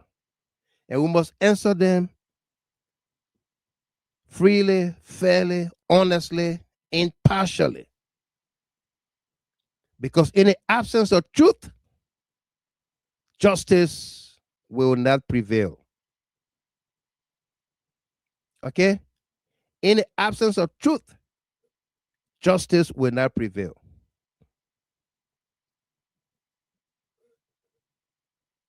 Okay? Absolutely not. Tamasa. The Watchman, I think this is the second time we went into this story. I think that's make it really good because this story is a quite emotional story, and it's a sorrowful story as well because we have a loss of life. A beautiful couple, a young lady, 47. And a man, the old man, 73. As I said, I think 2 days ago that I already used to admire these couples. And seeing at this tragic end of this young lady, we are shocked. We stay in that stunted mood and trying to wrap our head on everything that's surrounding this case. Right. That is why, we stand very firmly that we want to know the outcome of this case. We want to get, true and honest investigation in this case. And I think there are a lot of us that are saying, if Omen Sam is found guilty and liable for this crime, he should bear the full weight of the law. Full weight, absolutely. But having said that, you know, he has his right that need to be respected and need to be honored. The investigation should be sincere. It should not surround any form of manner that has to do with anything that will bring biasness or other thing that are associated with other people that were the feel. We don't want that. And looking at the first step and procedure being carried out into this case, we know that there's other things that have been tampered with. And now, as we speak, we know that Omen Sam and his lawyer, they are requesting for a pathologist, an independent one, too, as well, because looking at things has been handled. Because the first thing is, Mr. Gilmore, before a procedure will be carried out, the accused or not accused, but the family, the other people that are representing that particular person should be present.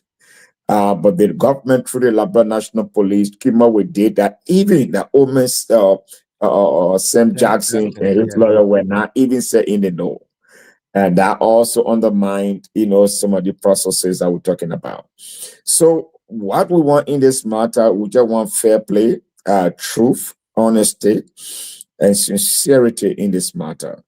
We pray that the emotion should not overcome the government, because emotions are not the best part to lead to truth. No. No, so we don't want that. So we just hope that every process leading to this matter should be transparent.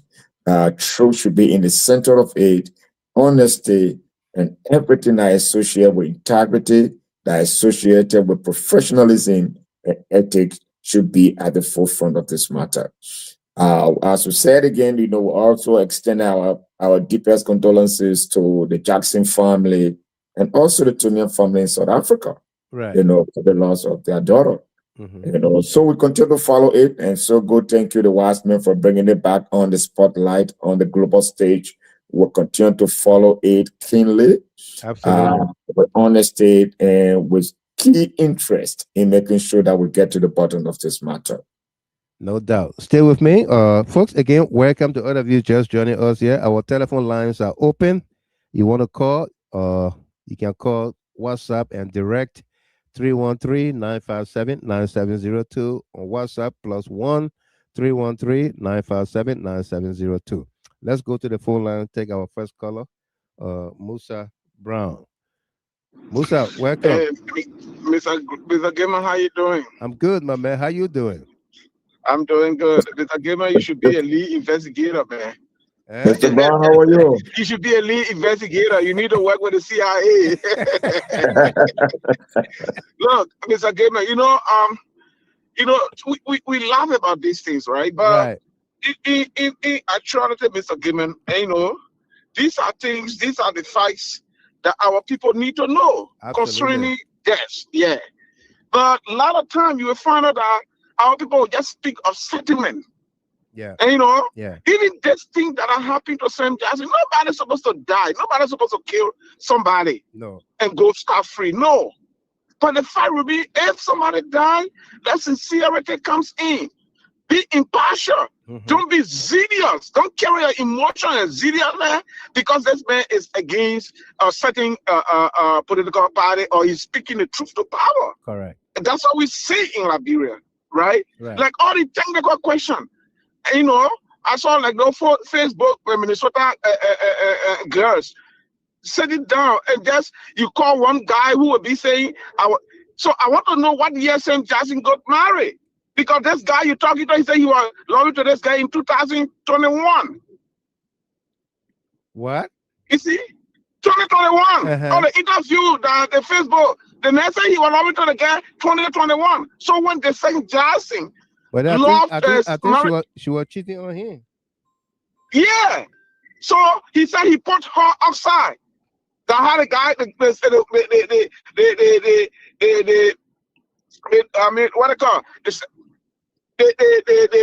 the girl said the man she had now, the man get private jet. You see? I mean, yeah, our people are not sincere because these are technical questions. The lawyers were asked when this thing happened. Yeah.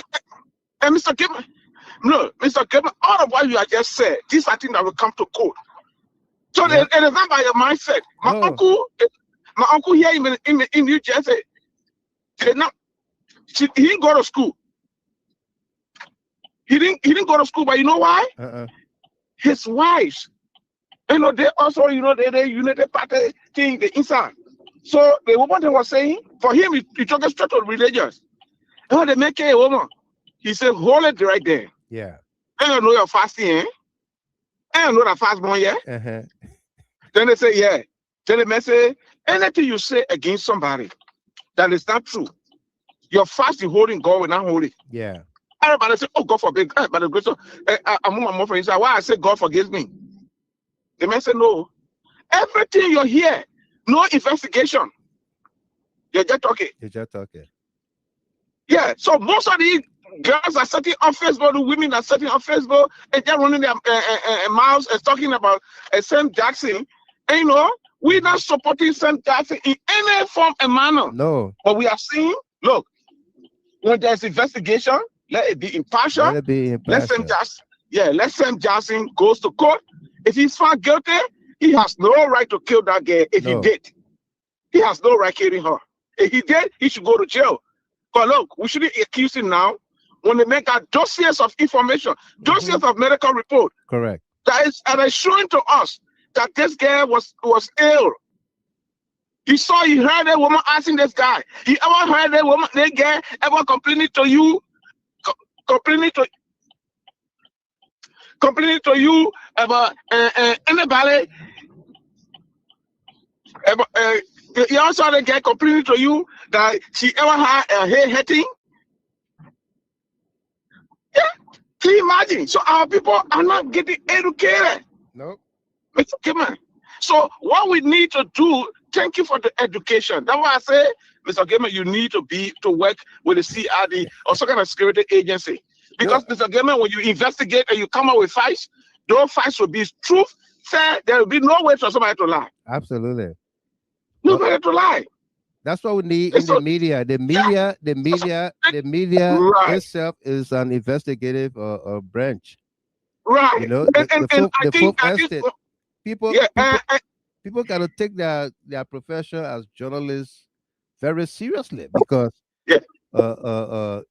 you can only be a top-notch journalist if you report the facts, if you dig into the story and come up with it.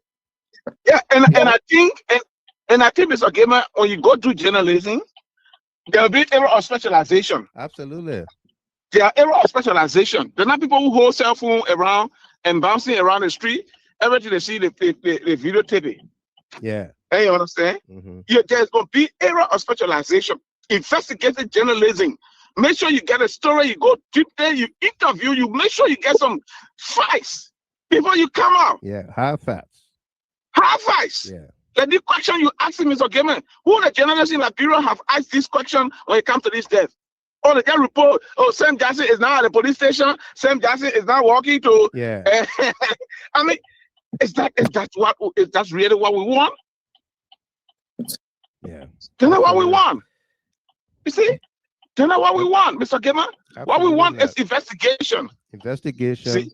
An impartial, honest investigation. Honest. There's Musa, let me take another so caller. Thank you so much, and God bless you, man, Mr. Gamer. No doubt. Let's go to Australia. Welcome, Mas SP Pelu. Mas, welcome. How you doing, daughter? I'm good. Thank you, Mr. Gamer. Thanks for the show. No doubt. I've been following. I would say happy Eid to all Muslims, brothers and sisters out there today. Yeah. Right. You're already inside in now, so happy Eid to you. We couldn't break our own now. Someone eating will not do today. Big fufu with big chicken, with chicken feet, with plenty meat.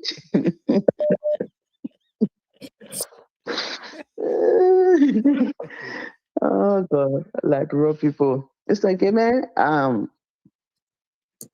I don't know how can I say the funny part about the whole thing. I'm looking at Rufus right up and the picture he put out there. Before I get to that, Sam Jackson is a 73 years old man, a cancer survivor who always complains about his blood pressure. Correct. If he can go 30 hours without eating, he's a strong old man. He come and sit on Facebook and say, 30 hours ago, or it's been almost 30 hours of not eating and having my first food. And Liberians mocking him, laughing at him, giving him negative talks. Correct. Where is our sense of belonging? Where is our sense of him? Where's our sense of him being human being? Where is it? We take everything so with politics in our country that yeah.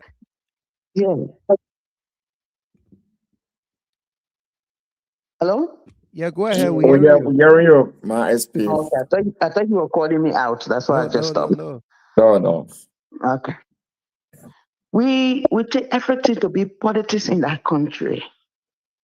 They went for investigation, and Mr. Gaiman, they said Gregory Coleman did his study in America and at Harvard University. Right. What type of training did that boy get over there? Because he lacked the professionalism. He lacked the skills. Common skills. He doesn't have it. Let's forget that he didn't go to America. Or just a common skill, he doesn't have it. Right. As a police officer, confidentiality is not part of Liberia dictionary at all. Confidentiality and privacy, you cannot find it in Liberia dictionary. No.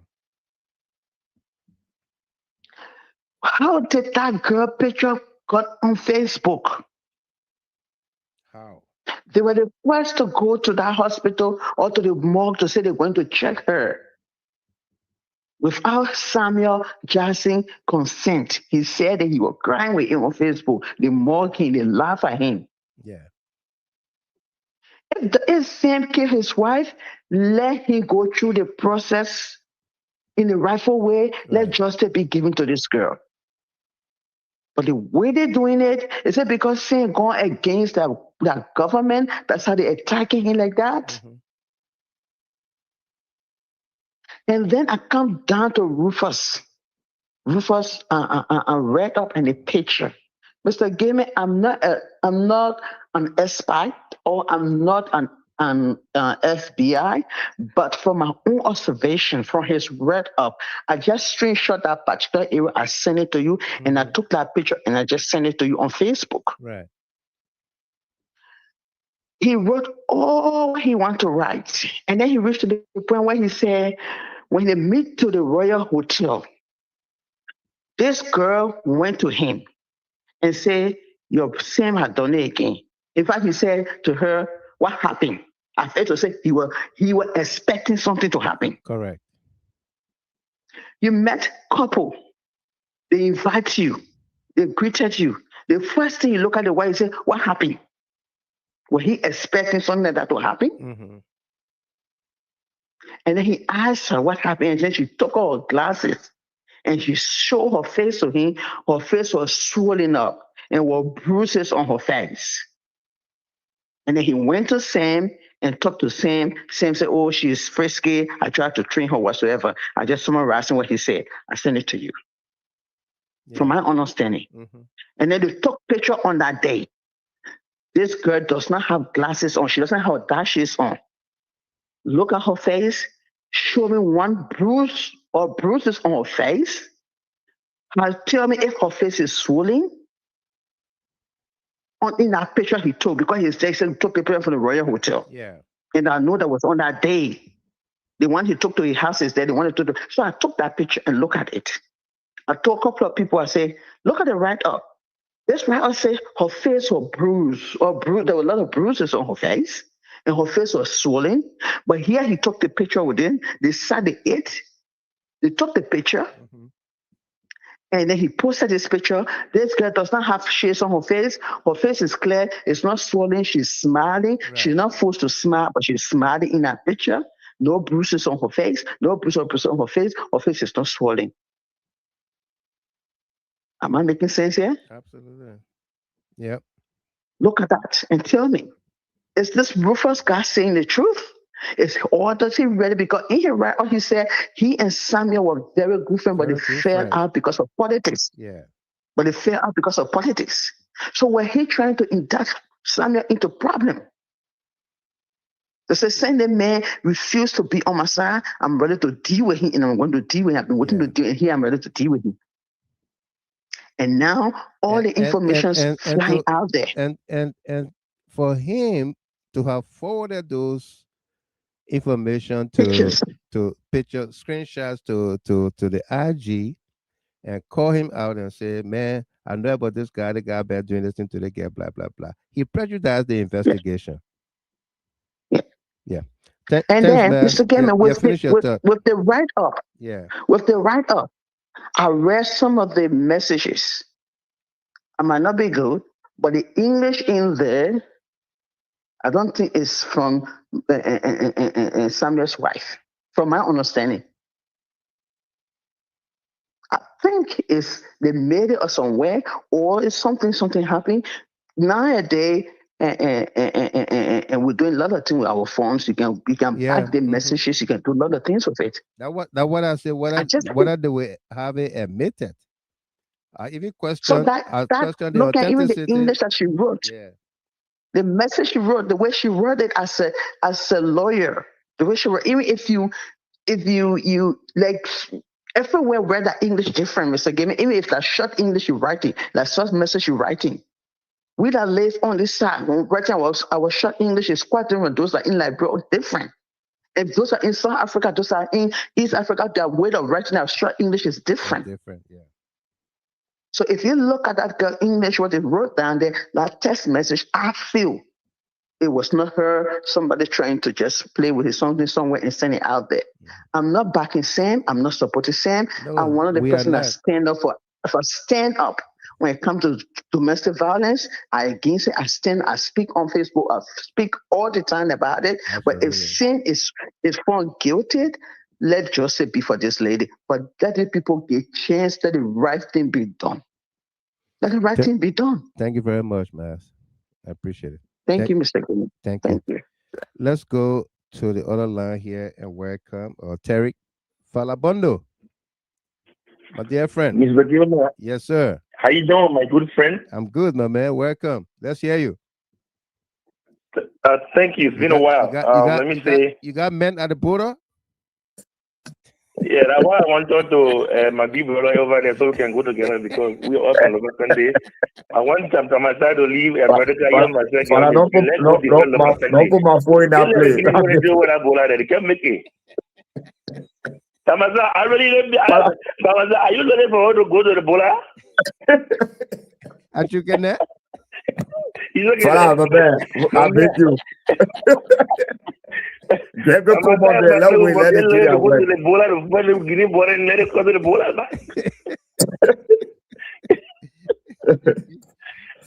But that was just the first time.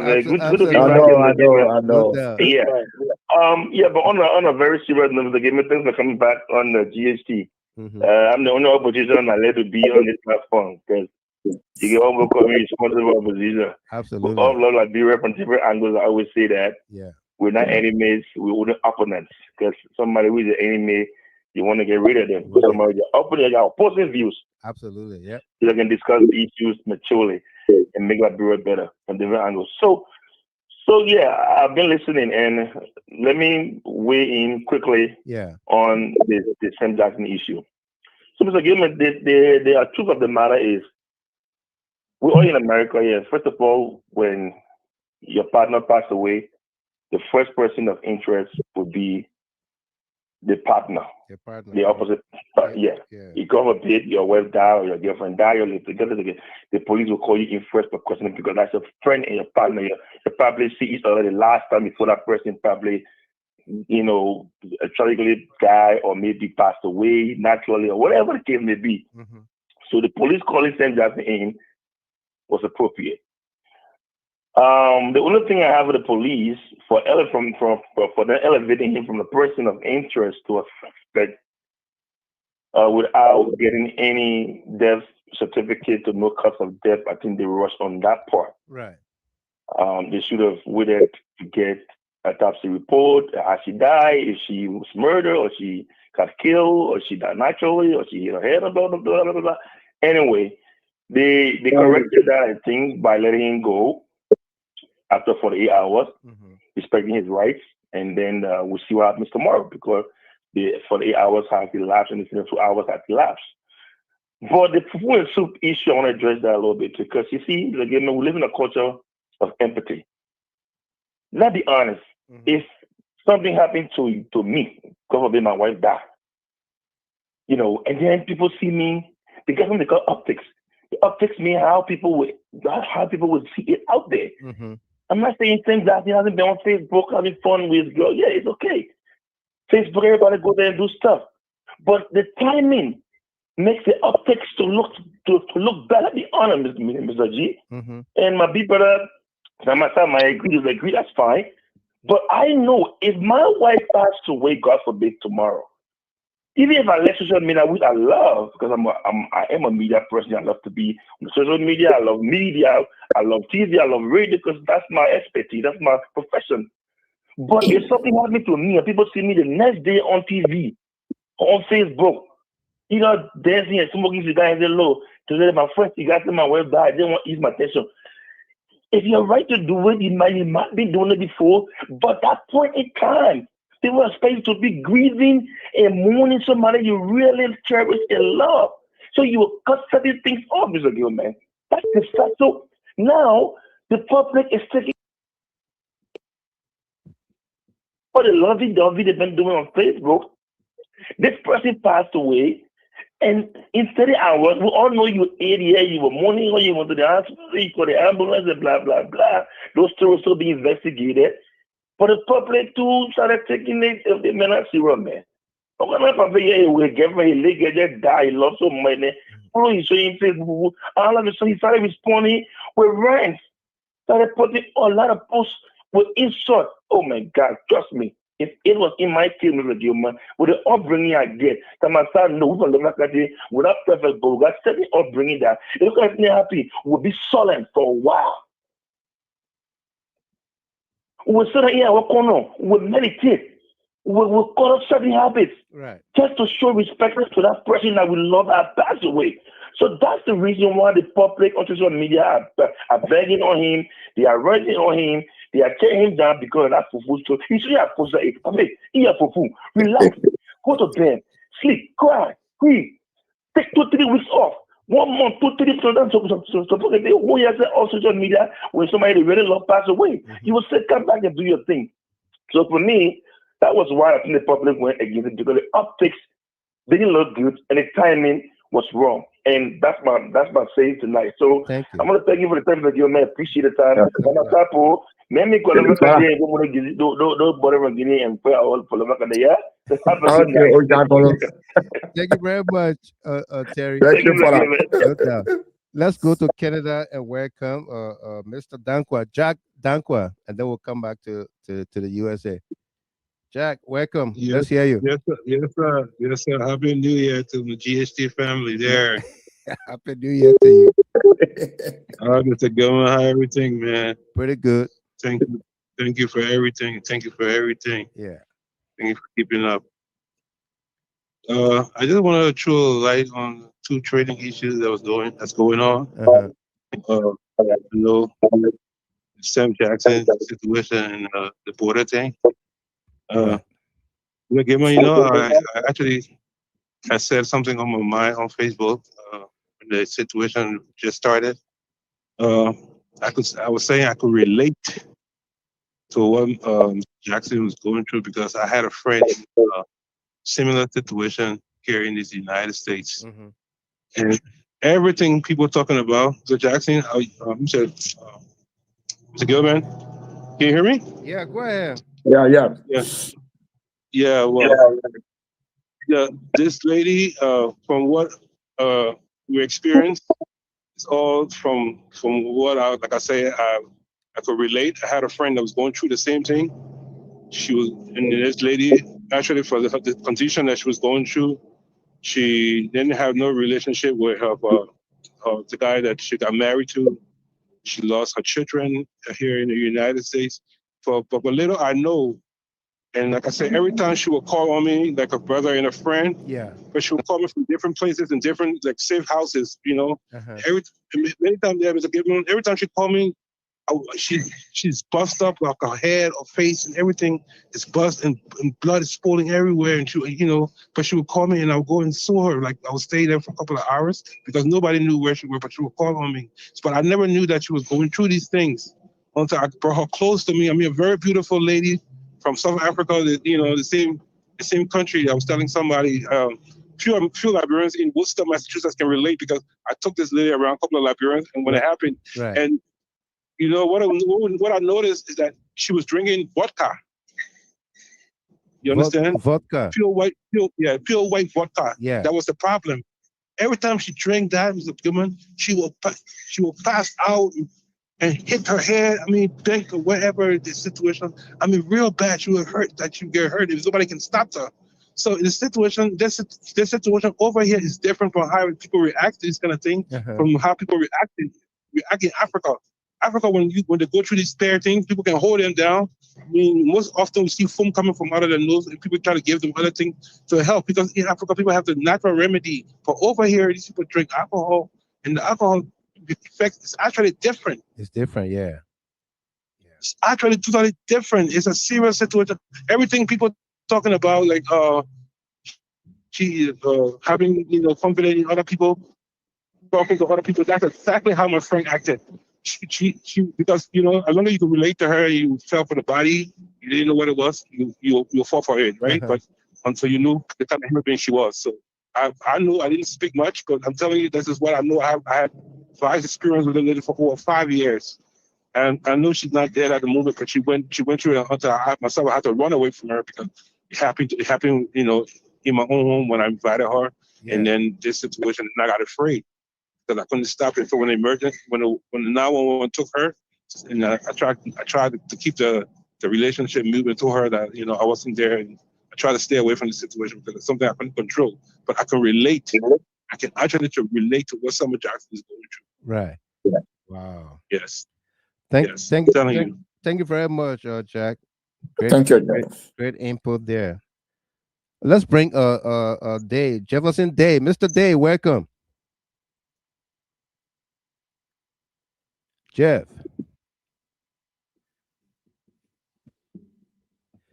Jefferson Day. Okay, let's take Wilton Keta, and then we're gonna go to AB Corner. Keta, welcome. Yeah, thank you, Mr. Given. Yeah. Thank you, Mr. Given, for the show. Tamasa, how you doing, man? Yeah, Wilton, how are you, man? Yeah, not bad. Yes. So, Mr. Gilman, you see one thing about society, and it's shameful to be talking that stuff. I'm saying it all the time. We have a very dull society. I mean, a lot of people that went to school and they can be breaking about the education, they are very dull. In line, nothing. The stupidity in our country is so vast that we can fall for every little thing. We don't investigate. No. The first thing, Samuel Jackson West had an accident. He was supposed to appear on Spoon. He didn't come, but he called Stanton and told Stanton the situation. They rushed him to the hospital. When Stanton checked on him, he had a call back on the show to tell him what happened. The woman went through surgery. It was all on our national radio station all over the world that his wife went on surgery. He came out of his mouth that the doctor had to reduce the swelling in her brain, whatever it was. He said it on the thing. Mm-hmm. The woman stayed at the hospital. The next day, the woman passed away. All right? Yeah. The woman passed away. Now, let's move back. Prior to the woman knocking your head, where was Samuel Jackson? Sometimes when you're doing investigation as a security personnel or detective or whatever, there's something they call alibi. Yeah. Alibi. Where was Samuel Jackson? Samuel Jackson is seen in OK's FN studio giving an interview. In that same FN studio while you're giving an interview, he mentioned close to the end of the interview, they're asking about his wife. Oh, my wife, he mentioned his wife. Oh, my beautiful wife, she okay, my loving wife, he said some nice things about her. Somebody who account for doing evil to that person, you will see that resentful attitude towards whatever, But he mentioned the wife in ways that he didn't know what was going. He didn't know that something bad had happened behind him. When he left and went home, because according to him, on Spoon, he told his wife was supposed to go somewhere. To go shopping. So when he called the house, he couldn't get his wife. Yeah, he couldn't call his wife. He called the people in the house. The people said, "Oh, she in the room, the door locked." Because he said normally when she by herself in the house, she always locked the door. Yeah. When he went to open the door, that's when he just called his wife. But the sad thing about it, you have a police man who is this police spokesman. So the day the woman, they announced the woman dead, this police spokesman came out and said they are investigating an active homicide. Yeah. How did he derive at that? Active homicide. Did the doctor tell him? Yeah, did the doctor tell him that she was killed? Where they got the information from? Right. They pressurized the case from the very get-go. The reason is Samuel Jackson being a staunch politician opposition to the government. Yeah. And he has a lot of enemies in the country because of the way he speaks. When it comes to politics in Liberia, it will be any government. And so they tried targeting him, and the way they messed the whole thing up. Because they had no evidence whatsoever. They didn't even know the woman which suffered her medical condition. Right. They didn't know. I work with people that have seizure. And people that work in the field, that work in the know. We assign, when I ready to do my assignment, we assign one. If the person is high functioning and they're violent, we assign 2 staff to one individual that has the seizure problem. Right. So we get it, even something they call gay belt that you can hold from the back. You put it around the waist and clip it in, and you hold it from the back when they're walking. Yeah. And you get a headman. The reason you get a headman and you have to have the gay belt because if they are, if they fall, there's a possibility they will have a very bad injury. And we have a couple of experience there. And when they fall sometimes, their bruise can be so bad, the eye, the mouth, they're everywhere in the body when they fall. You see bruise around them. The woman is fair complex. You don't even know the woman's medical history. And the good thing about it is the woman medical history didn't come from Liberia alone. The woman medical history came from all the way to America. Yeah. America. Alcohol withdrawal. Do you know what that means? It's not even addiction. It means she was super, super addicted to alcohol. Yeah. Look at some of the photos that surfaced on Facebook. One of the pictures somebody took, she laying out on a chair, curled up, and her whole backside is showing out with liquor on the table. You saw that picture? Yeah, I saw that picture. It means somebody must have been, oh, look at it. Probably took that picture and said, let me send it to her parents. Somebody just taking that and put it on Facebook. Let me send it to her parents to see what's going on with this lady or something like that. But the thing about it is, we are a gullible society that anybody trying or we buy it. Once we want to get at somebody, we come and do negative things. And those people that learn, people that say they are learned people, they just fall in line with all the negativity in our country to make our society look bad. You put this man, so the man said he was up the whole night. A woman fell, he went to the hospital, he was up the whole night confused. The next day, the death news came. For OK, went to the hospital, stayed the whole night, the next day went home. Maybe he was in a panic. Then you look, security deploy all around his house, it makes him furious. But the kind of person he is, he cause they all I want to eat. They may want to go eat. To tell the people, okay, you don't bring me down, you can't bring me down. I still got peace in mind. Even though my wife is dead, I still got peace in mind. And the thing the brother just said on the phone, the last caller, it's true. I had a South African friend, not girlfriend, but just friend. When I would want to drink, when you go to her, when I would want to drink, she lay in that, you can do anything else you would never know. Mm-hmm. When they drink, they are heavy drinkers. She used to drink so bad when I want to drink. I would say, when she didn't drink, when you see her, oh, beautiful, normal, good conversation. But when I want to drink, bro, and they'll drink hard liquor. He will pass out. Pass out completely. Sometimes you go to, you see out to the door open, a whole door opens, you pass out. So it's the same thing. When you're on that kind of treatment, you got that kind of pills, and you're drinking alcohol, strong alcohol, there's a lot of possibility. So I was expecting the police to say it's not a bad thing to do investigation, but go through the investigation, get all of your evidence, and then you say, this case is being moved from this to homicide. From because you got the evidence. You cannot conclude from the very beginning. From the very beginning, you are fresh as the case. Yeah, we're doing a homicide investigation. How is it? Yeah. How did he arrive? How did he arrive at homicide? Yes. Yeah. And that's the problem I have with the police. Now you made a whole could have society. come out and said we are investigating the death to determine whether there was foul play or homicide. Foul play. Yeah. Yeah. But and, right from the get-go, we are discussing or we are investigating an active homicide. What? Yeah. The man already concluded it.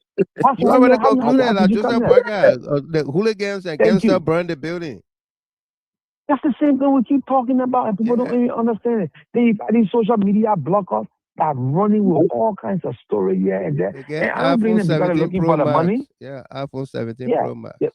They're looking for the money from Mark Zuckerberg. So when you bring the deal, a lot of people come and watch you, you get paid for it. Yeah. But again, you're damaging our society because our society is so gullible. People fall for everything. You think you pull up today, somebody will pull up about you tomorrow, and then how you will feed. If Samuel Jackson did something evil to his wife, it's bad. That woman cannot even walk up. You saw that woman dancing on one of the videos? Okay, that's what we're about to talk about. You can't move a foot. Yes. And how you would go beat somebody and kick? Yeah. So, it's like, for me, it's kind of sad.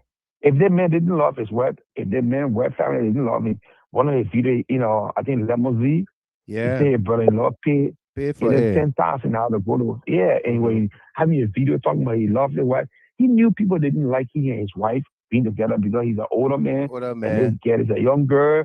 And people will be, so the man knew what he was going into. And the man used to joke everybody with a woman. The two times we had dinner together, he was like, "Give me my man. How you look at my way? You want my wear now?" I said, stop that talk, man. Yeah. So it's kind of bizarre, but let's keep educating our people. Absolutely. Another thing, Mr. Gilman, look at our border. Look at what is unfolding at the border. Our people. We'll come to that border talk tomorrow. The whole topic by itself. Yeah, because that thing is very pathetic for us. It is. And we have to talk about it because I see the president interacting in court and playing diplomatic and all that kind of thing. If we're not careful, my man said they're playing diplomatic. When the currently say we don't have border, they put brother custom officer and also. Yeah. If not careful, Tamasa will not get Foya again. No. We gotta carry. Like coming call for la Bonaparte and the men I may put in front because I hate papier, so I put in front of fight. For la boo. I will more for la boo and now you're supposed to go more the Guinea Soldiers there. It's going to say all the rescue defense force there too. Let go. Yeah, man. Let me try this gentleman again, Jeff Day, and then we'll go to AB Connect. Jeff, welcome. How you doing? Thank you, Mr. Given. Thank you. I'm good. And you? Oh, awesome. Let's hear you. Amen. I just grew interest in the topic. One thing I've noticed about Liberians is that we can preempt every situation like this and run a judgment. Which Liberian call we can jump gun, especially when the country has been politicized on every aspect of the nation, right? Especially when the when the happening is not in the interest of the government, they will do everything possible to malign the opposition. Yeah.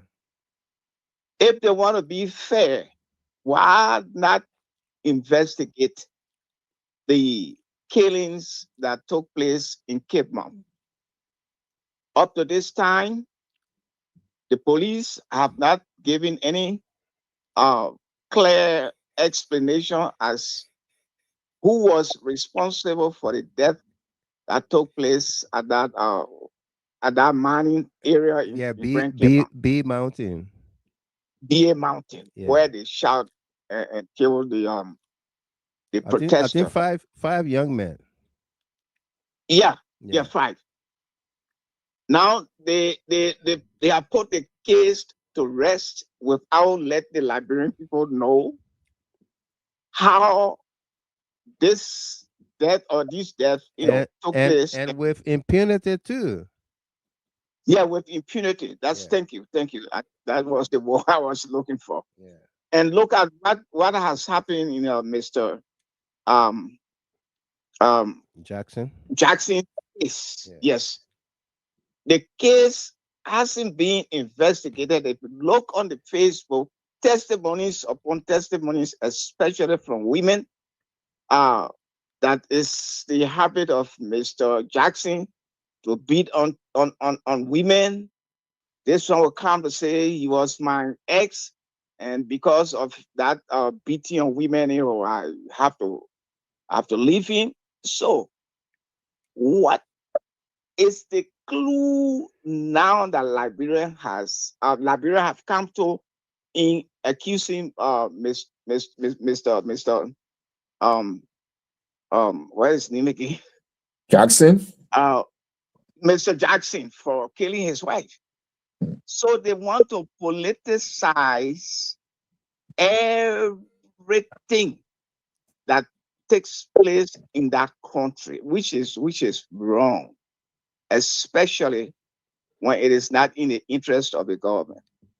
An instance again I can mention to you, Mr. Gilman, is that the acquittal of Senator McGill has sparked another, outcry in the setting of the ruling establishment. Yeah. That the judge or whosoever were appointed LNC. by the previous government. So what happens? Who was the election commissioner when election won? Who appointed the election commissioner? Election commissioner. Yeah. Wasn't that President Weah? But that's why we asking them whether they will believe the autopsy report from the same pathologists, the same people that did all the autopsy during the CDC time. They didn't believe them. No, not at all. Now look at what happens again. The man is hurt.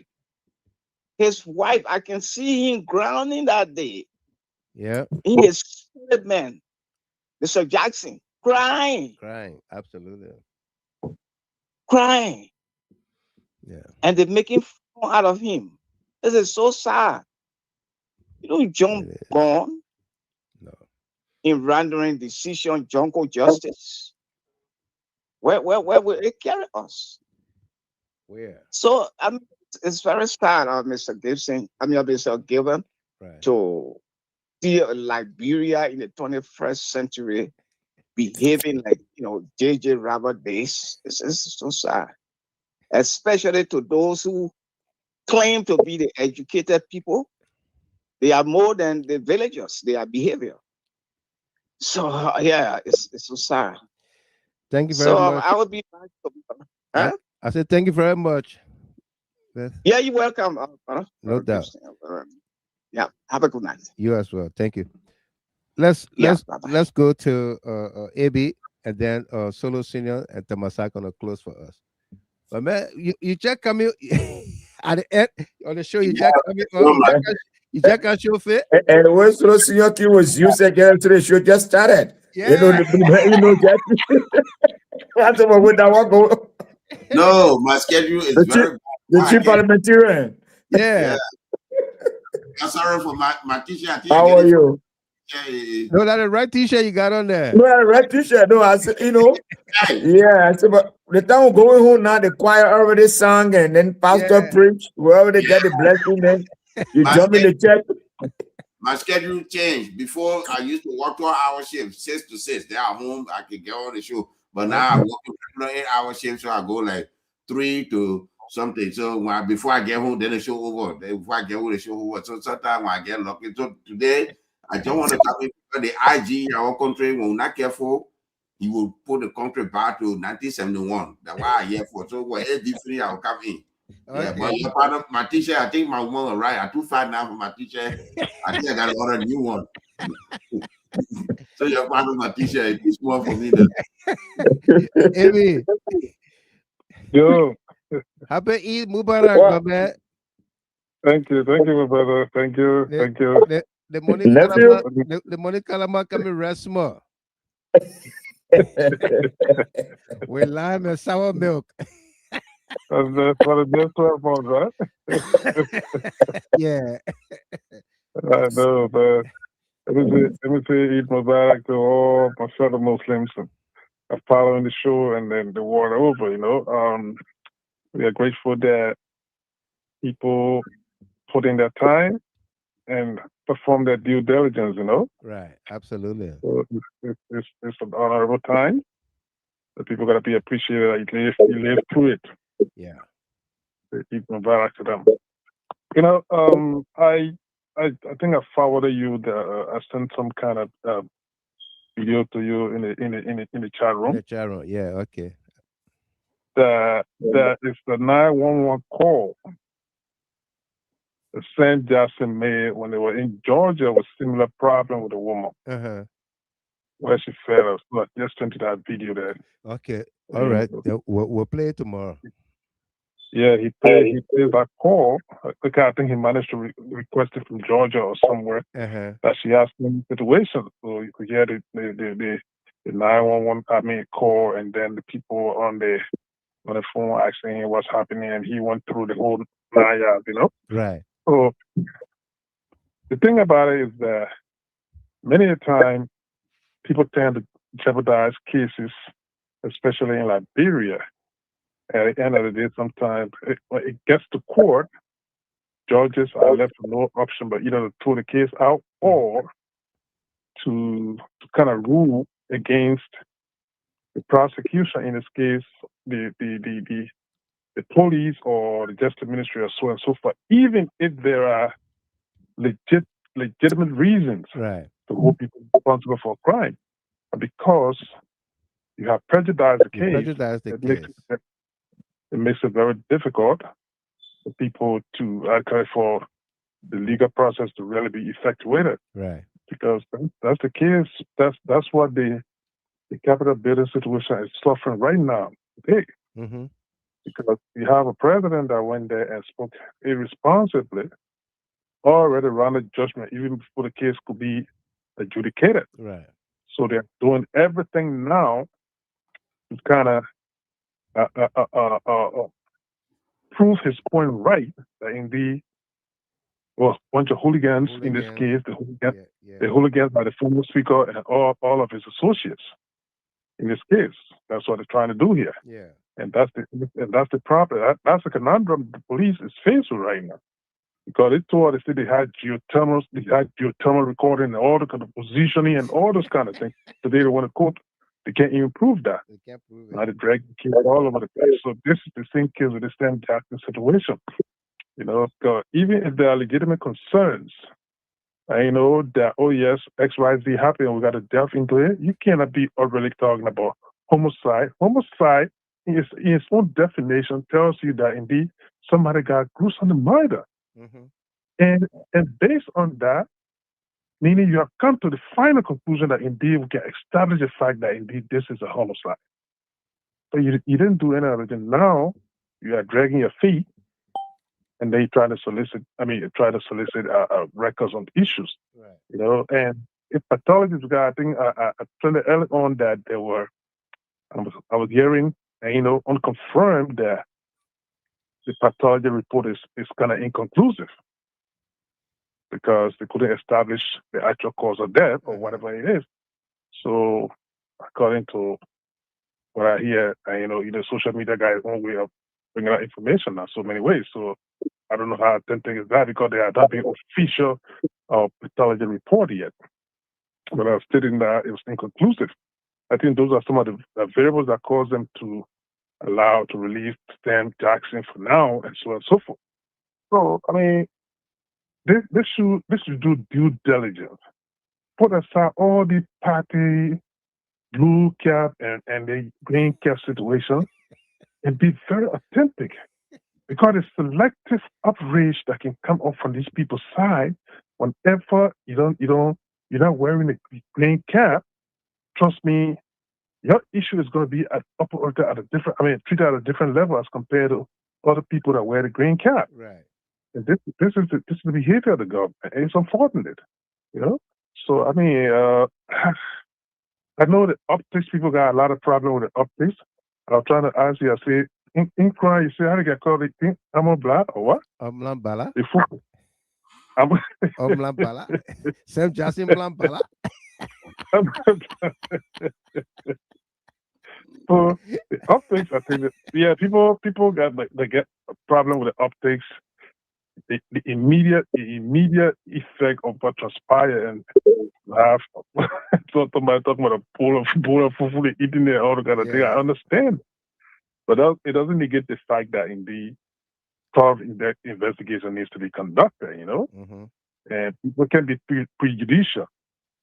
So I just wanted to add on to the topic, man. But it's unfortunate that we are at this point. If the history is telling you that this person had all of these situations and there are records to state that there are seizures, they passed other issues, I think those are things. That's why the last time when we spoke here, I told you guys that the investigation should extend to the country of origin and the United States, the places that he had lived. Right.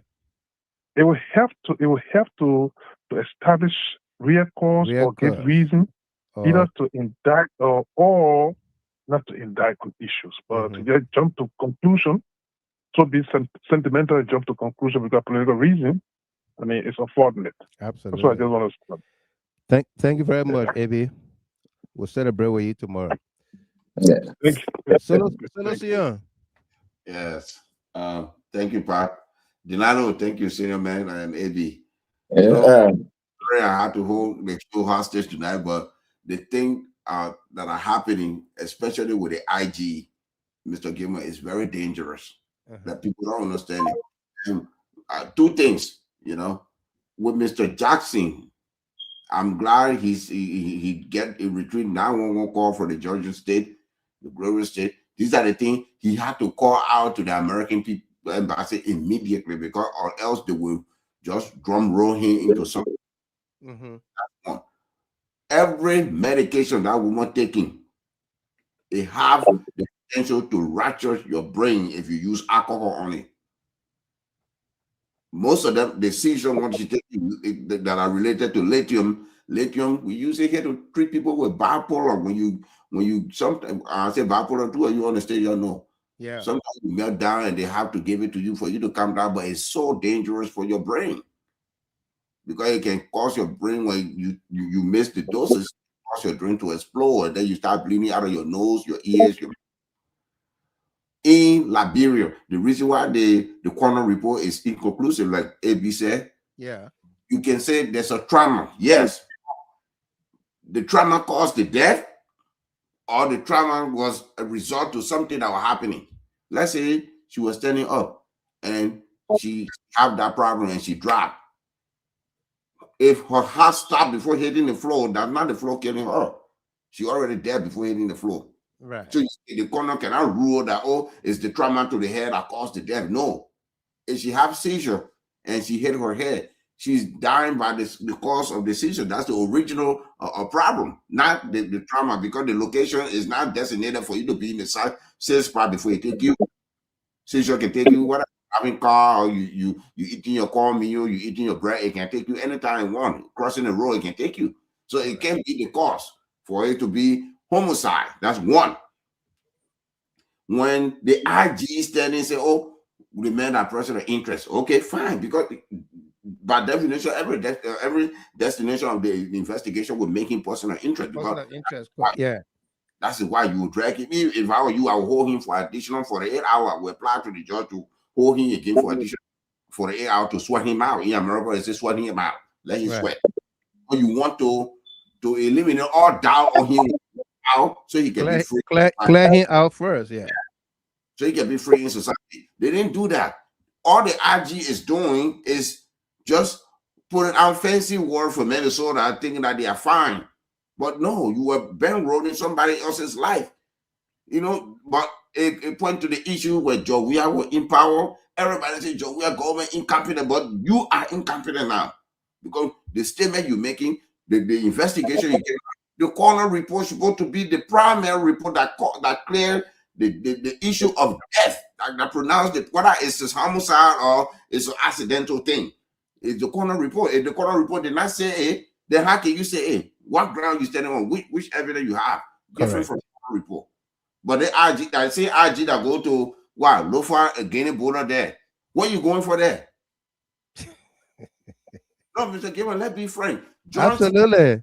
Joint security program. Yeah, as an IG, you are part of the joint security program as an administrative body, not an enforcement force. Okay, let put that on the side. You go to Guinea border. Who's your counterpart across the border? Did the police IG were there? From Guinea police IG were there? No. Say, now that focal key. Never. That not there. Where you go for that? Never. Yeah. What he doing, Mr. Gilmore? This is what we do in America. And today, our papa invited the Prime Minister of Japan because he tried to push away the issue of that people in Iran, so it can't be too much. So they're looking for a way out. That's why it's more strange. What are you going for in Lofa County? Oh, I'm part of the joint security. True, but you on the administrative board. You're not in that border right now. Only two people have power to that border: immigration and AFL. Yeah. That's it. Now, the only two people that have power over there. They don't need police there. They're not doing investigation. They're not doing forensic. No, right there is a show of force. Getting show up with military. They not come with police.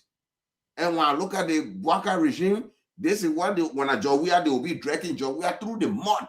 Ever since. They fire hard. I'm not saying mud. Oh, the whole lot of protests going on in Morovia. Yeah. But look at what happened, Mr. Gilmore. Look at the report. You are a assigned commander in that area. People cross over in your country. You looking at them, and you call your commanding officer in a district. The man telling you that stand down. On what ground? You don't need any other order. The border entry CBP law everywhere in the world is different. You see Israel. You fly in Israel airspace, they call your plane once. If you don't answer, they bomb it. Everywhere in the world, everybody knows. Because you breathe that in their sovereignty, you're in. You enter in my country, I tell you to pull back, you don't know we'll open fire on you, but the man standing there with no weapon on him. Did not get a weapon. But guess what he said? The citizen can't, they overpower us, so we have to retreat. Citizen, the villager, the laborious villager, they didn't want overpowering you. But now, after everything, they burn down the village. Guinea, what Guinea doing? The walk in every law enforcement or every military operation, we're going to test boss. That's what Guinea doing. If Guinea want to take that spot, they would have taken it, Mr. Gilmore. But you know what? The disadvantage for Guinea, because the river, when they cross the river, they don't have reinforcement. You see it? So they cannot camp across the river. And to say that was just land mass alone, that simple thing for Guinea. Because Guinea, active military, that 23,000. Laburo Hamon, we don't reach 3,000. After paying people $200, but all our representatives, senators, they all driving $50,000 cars. But we're not able to take care of the police and the military. Right now, we're going to say over there. The IG is dangerous. I say this. I beg you, you have connection with Jackson. Don't rely on those people. Please. Call for, if you have to call for help outside, do it. Challenge them. Say, look, I don't trust you to do this. That's what the court system is there for. If you challenge the person, I don't trust the person, because we are in a political arena, the guy is an enemy, automatically they will remove him. They will bring independent body that can do the autopsy, the toxicology report that will clear Mr. Jackson or throw Mr. Jackson in jail. But if you don't do that, I am sorry, maybe he will wait 2029 when Joe, we are can't empower to get him clemency to get out because they will jail him. I'm telling you, Mr. Gimon, they don't want to. They want to put somebody in that position. Everything. Look at what they're saying about the woman. Yeah, 90% of everybody know that South African women, they are promiscuous. We know that. And when you add drinking to it, it will be a problem. Okay. There are people that don't. They just think that they let to socialize mostly the South African women. Yes, naturally they are like that. But it's not a crime for somebody to be paying for when he didn't do anything wrong. Right. We have to get it. Thank you very much, Lucian. Thank you, bro. Tamasa, in a nutshell. Yeah, Mr. Gilmore, I think that's it. It's so good. We had a lot of callers today that weigh in on this matter. As we all said it, we just need a fair and transparent process in the whole matter. So we'll wait on the autopsy and other things that they are going on to see how far the case will go. But let me just use this time to just wish all our Muslim brothers and sisters happy Mubarak. I know they are breaking. We're already in the next day, but to be specific, it be Kone, my biggest nephew. Ali Bakayoko, the chief statistician, and my other nephew Bewazi. I just want to wish these brothers and happy Mubarak, and all our sisters and our brother. It's a wonderful show, Mr. Gilman. I know tomorrow will be here heavily discussing the border issue I've been developing every single day. So we'll wait and see how best we can dive into the whole crisis in Lofa County. But thank you so much for the opportunity. It's always great to be with you. And today, John with the chief parliamentarian as well. My salute to you. Thank you so much for the show today.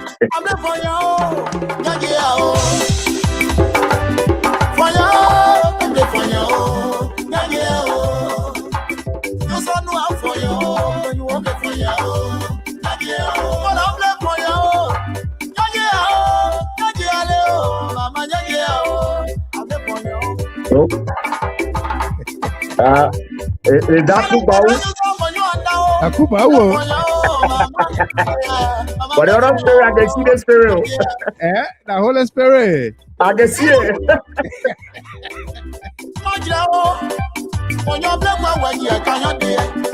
Favor L. Morris.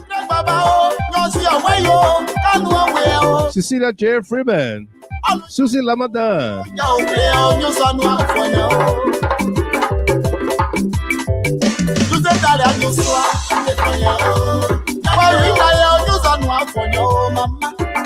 Well, folks, that does it for us here tonight on this special edition. Thanks to all of you, all of our callers, those of you that trended with us as well, distributors of the show, our analysts and panelists.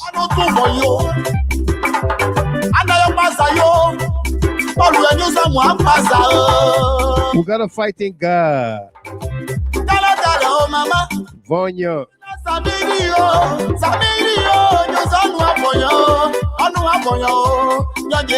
Again, happy Eid Mubarak to all of our Muslim brothers and sisters. Led on this platform by Abraham V. Konet, Ahaj Bewazi, Ali Bagayogo, Miles S.P. Pelu,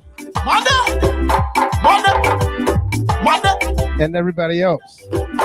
I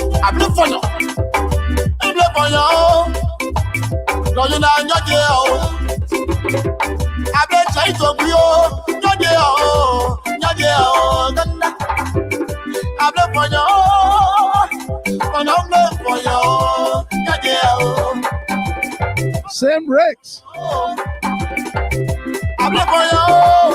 A special shout out to Melvin Ironowski there in Sicklerville, New Jersey.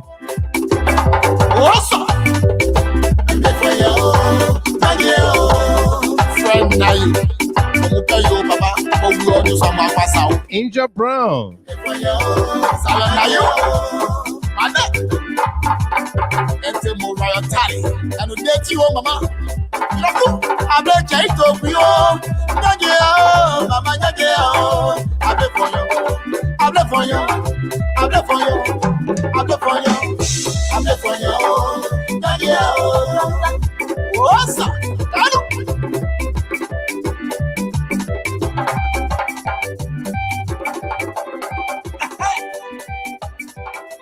Minister of Trade,